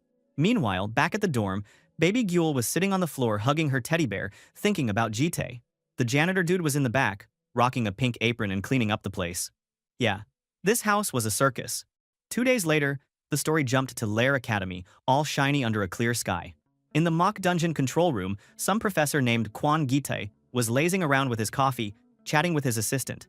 He asked about the rankings, and the assistant said Team 1 was in first, but Team 50, Yoram's team, was super close. The dude was surprised, calling Yoram the crazy one, and couldn't believe her squad was second. The assistant thought their operator chaperone, yup, our MC, was carrying them hard and showed off their wild route on the map. Gite was a little offended since he used to be an operator too, but he admitted he'd never heard of a guy like Jite. The professor was suspicious, thinking the background check on our protagonist was way too clean, like someone erased it. He started wondering if something was up with this team, especially with Yoram, Bomb, and this mysterious guardian. But there was another weird thing. The assistant said Team 1's route never overlapped with 3rd or 4th place, like they were signaling each other. Professor Gitai said, "Dude, it's not cheating if you're just using tactics, but if they don't fight when they meet, then it's a problem." Guess he was keeping an eye out for some real drama. Cut back to the dungeon, and Yoram was totally losing it. She smashed her fist into the ground, making cracks everywhere, and shouted at her team, asking why they were still in 2nd place even though they hadn't died once. Hisaki, looking like a mummy, said 2nd place was good enough, but Yoram was not having it. She said if it's not first, it's nothing, and kicked the ground so hard that debris flew everywhere he just lost HP just from being around her. Jian tried to calm her down, saying they were tired and should play it safe since there wasn't much time left. Yoram's face finally softened for a second. She patted Jian's shoulder and said they did okay, that they'd improved. Jian looked happy for half a second, but then Yoram just snapped again, saying that's why they were losers, and yanked her up by the collar. She asked if they knew why everyone looked down on them. It wasn't because they were loners, but it was because they gave up as soon as things got tough, calling them losers in the most savage way possible. She told them they'd promised not to drag her down, so they better get up and stop acting pathetic. Jean and Hisaki were shaking, but they swore to go for 1st place. Yoram stood between them, looking like an evil boss, with her sword resting on her shoulder while her teammates looked like they wanted to run for their lives. Our MC just watched, still calm, just waiting for the next move. He said if the drama is over, they'd better watch this. Looking at the wall here, Yoram suddenly realized something was off. She said it was weird how those top teams never ran into each other. So, they are using some kind of sign on the wall? Hisaki remembered hearing that the seniors sometimes formed secret alliances to dodge each other in these games. They figured Team 1 might be doing that this time. Jian suggested maybe they should tell the professors about it. But Yoram just grinned with the scariest look, saying she had a better idea, a way to really mess those guys up. The look on her face said she wasn't joking. Yup, if I were those seniors, I'd be real nervous right now. This red dragon is not someone you should mess with. Meanwhile, Team 1 was strutting around this creepy cave, acting like kings because they were still in 1st place. The blonde dude on their team checked his wrist and saw they had about 40 minutes left in the simulation. He asked if Team 50, yeah, Yoram's crew, was still stuck in 2nd, and the red-haired girl said they were, but claimed there was nothing to worry about. She told everyone they'd win for sure, as long as they didn't do anything dumb. The blonde guy said he'd heard Yoram was good, but was surprised she was doing so well as a 1st year. He admitted it could have been risky if they hadn't made plans. You could tell he was a little too smug for his own good. Their leader, this guy Yong Myung-ho, started glaring and acting all serious. The red-haired girl got mad at the blonde dude, yelling that there was no way anyone could be better than their boss. She got way too salty about it, honestly. She called him a pig and told him to watch his mouth. That was a bit much. Yong Myung-ho, who came from some fancy sword clan, told everyone not to get cocky.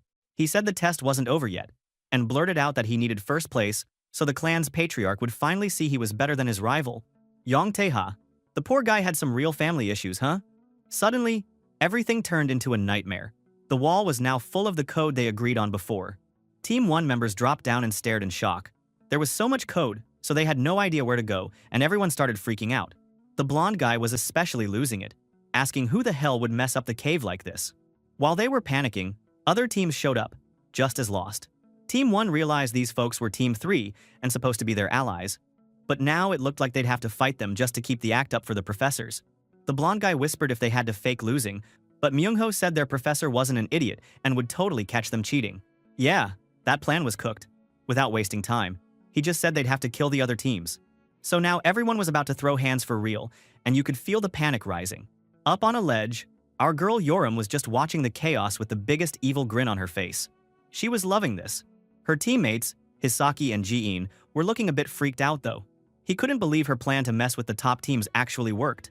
Before, Jean asked if Yoram really wanted to use her crazy strategy against these seniors, and Yoram just smirked, telling them to keep making more markings around the cave to keep everyone confused. She said she'd go hunt for points, and if she ran into Team 1, well, she'd just beat them up. Classic Yoram move. Jean then asked what they should do if they met another team. Yoram waved it off and said she'd lend them this guy, meaning our MC, who would keep them safe. Jite, in the back, was like, bro, am I just a tool to these kids? He didn't look happy, but Yoram was all smiles, waiting for his approval. She kept pestering him, asking if her plan was awesome or what. Our MC just stared like a brick wall before admitting it wasn't bad. She was totally smug about it, thinking her plan was the coolest thing ever. To be honest, it was pretty clever, but she didn't really need his opinion. She just wanted to brag. Down below, the fighting started for real.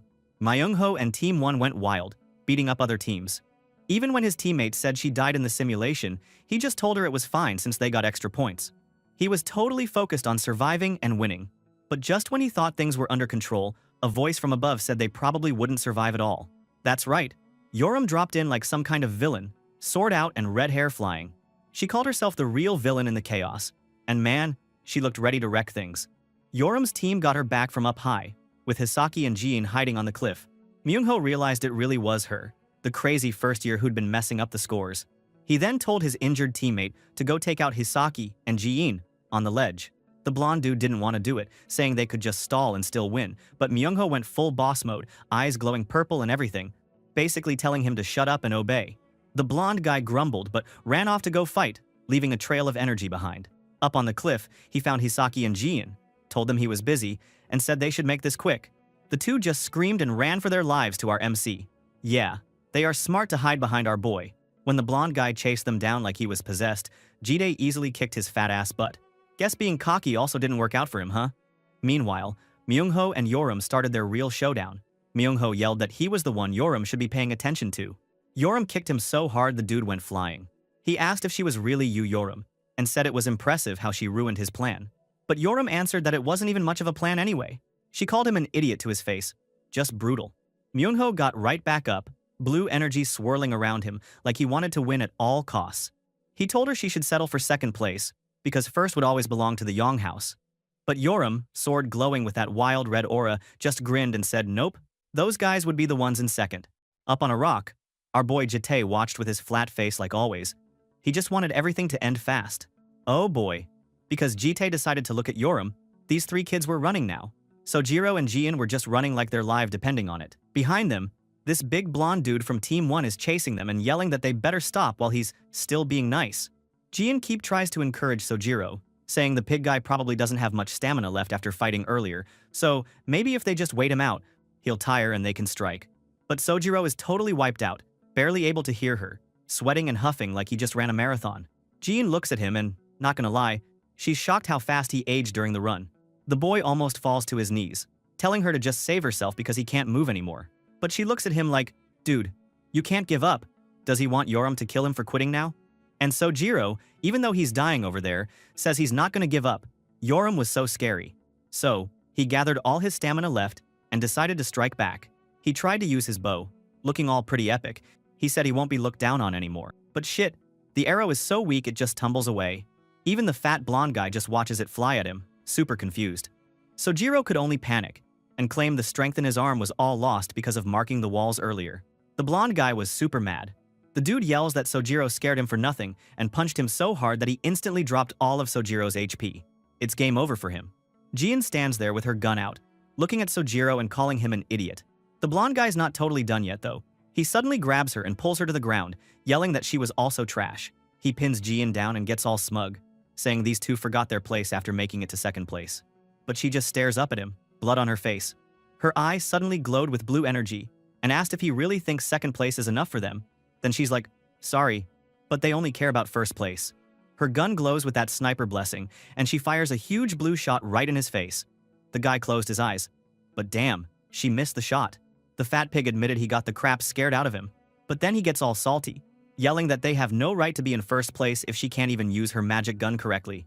Jian, still lying there all bloody and tired, just looks at him like, what the hell is this guy even talking about? Then, to prove a point, she smiled and showed she actually aimed above him. And that's when a chunk of stone on the ceiling just blasted his head. The blonde guy realizes he was never the real target.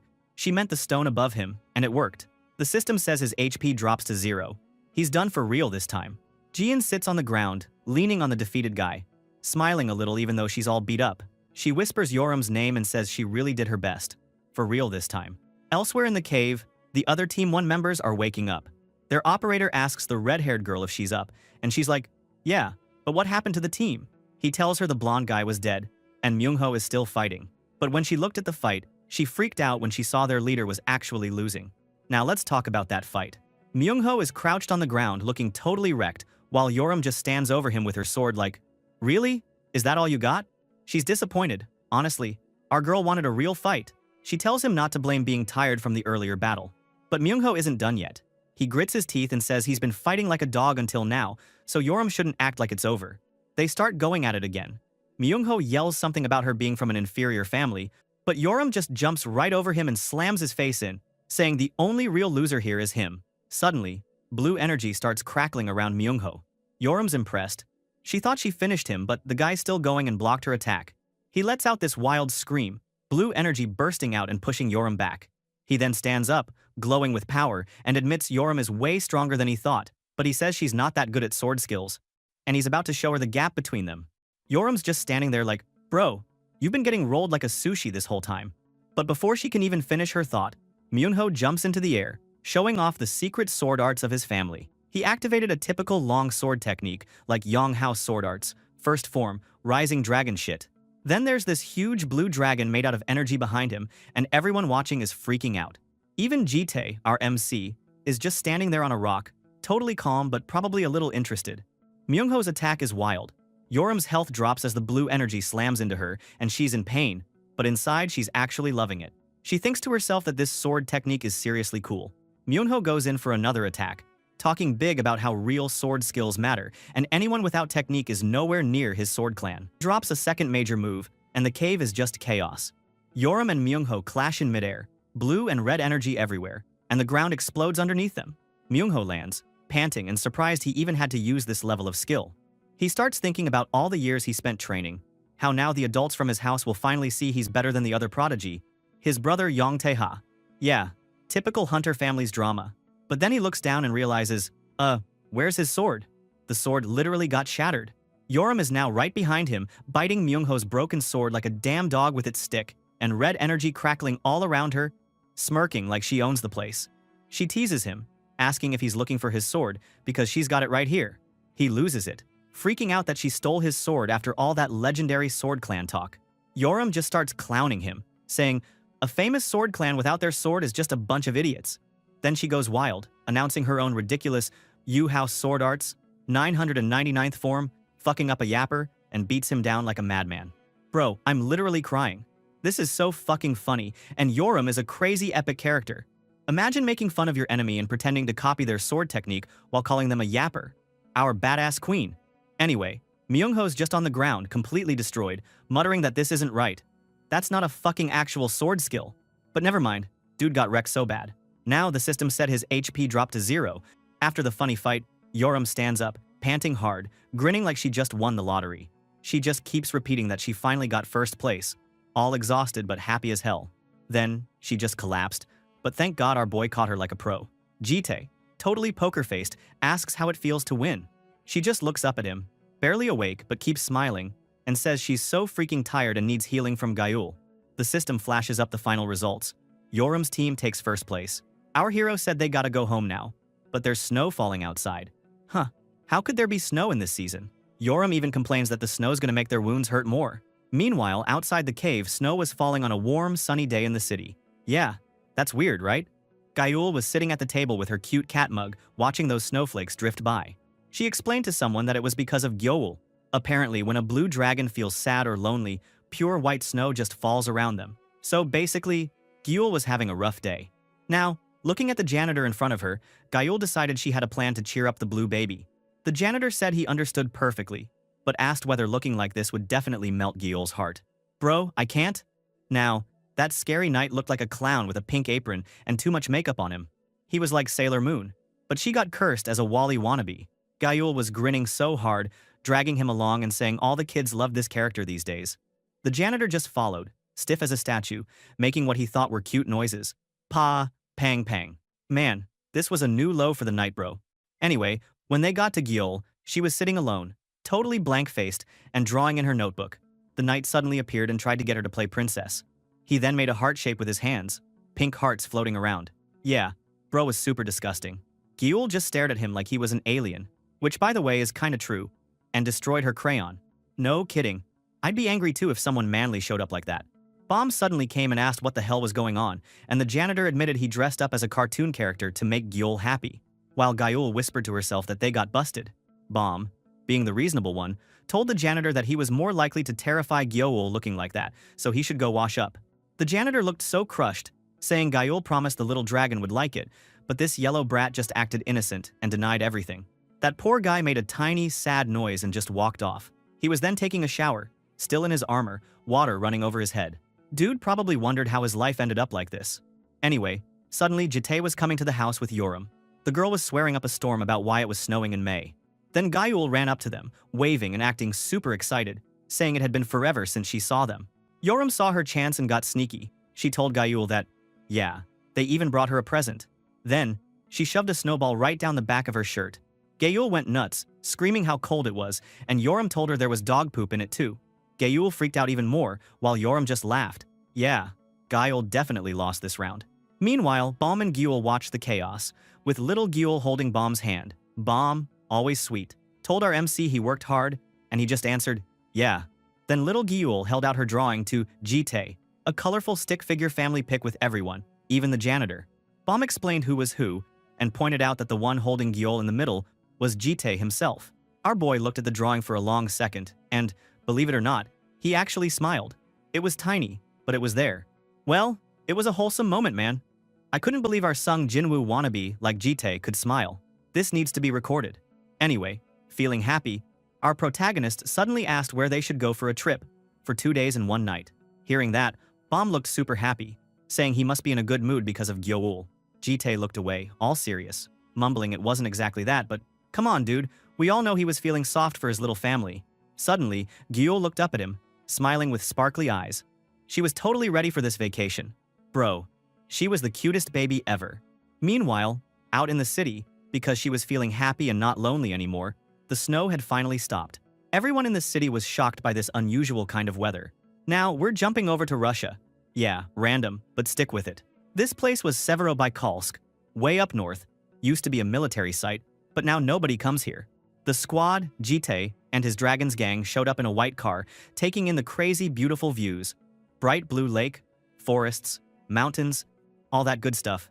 Gayul ran around in a big straw hat and white dress, shouting about how pretty it was.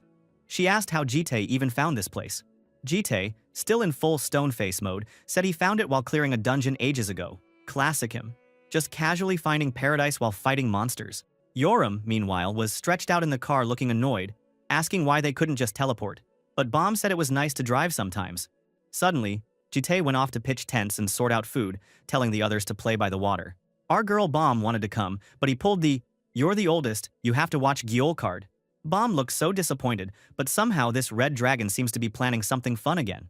Well, Jitae got to work in the forest, setting up camp and picking mushrooms for dinner. He actually looked like he was enjoying himself for once, picking out some weird mushrooms with a focused frown. Bro, this thing must be super poisonous. When he got back, all the girls were already using their swimwear. They were eating snacks and having a blast. Bro, I don't know if this manhwa is for 20 plus or not, to be honest. Anyway, Jitae kept staring at Bomb's swimsuit. She turned around with a sly look and told him it was the one from the department store before. She teased that he must have wanted to see her in a bikini all along. Jitae went full cold mode and turned away, telling her to put her clothes back on. Yoram started cackling, asking if he was embarrassed, and whether he saw them as women now. She kept teasing him, saying if she knew he liked it so much, she would have gone with a super skimpy bikini. Our boy got super annoyed, and in the end, Yoram was just floating face down in the water, getting hit by the head. Our sneaky yellow dragon was loving it. She said it was a divine punishment for stealing her cup of noodles. That's karma for you. When night fell, all the girls looked totally terrified. What could scare a bunch of dragons? Jitae's cooking, obviously. He unveiled his famous, or maybe infamous, mushroom hot pot. this time bubbling purple and looking like some kind of witch potion. This one, 100% Shion's cooking, and Gabiru from Tensura was having trauma with it. Anyway, Jite was so proud, calling it mushroom hot pot. But Gayul accused him of making poisonous mushroom hot pot. She had flashbacks to the Amazon, nearly dying from eating bad mushrooms, and she was just done with mushrooms forever. Bomb started mocking Gayul, saying she couldn't imagine her surviving in that jungle. Yoram also had no filter, telling Jite that his food looked so gross that even the dog next door wouldn't eat it. Our boy got mad, asking if she was insulting his cooking, and reminded her she ate Bomb's food just fine. Hearing that, Bomb pouted and pointed out that Jite said her food was good last time, but now, why compare this shit dish with hers? Yoram, not backing down, yelled that she refused to eat this stuff, demanding cup noodles or she'd flip the table. Gyul told her she already eaten all the noodles, and then, out of nowhere, the little dragon happily took a giant spoonful of the purple hot pot. Gayul and Yoram lost their minds, screaming at her to spit it out, thinking she was about to die. But Gyul just went nyam nyam, eating it up and loving it. She even mumbled that it was delicious. Everyone was so shocked, our cute little dragon Gyul could speak now. And the girl kept smiling happily and ate that gross mushroom hot pot. Man, this family is insane. But you gotta admit, they're pretty dang entertaining.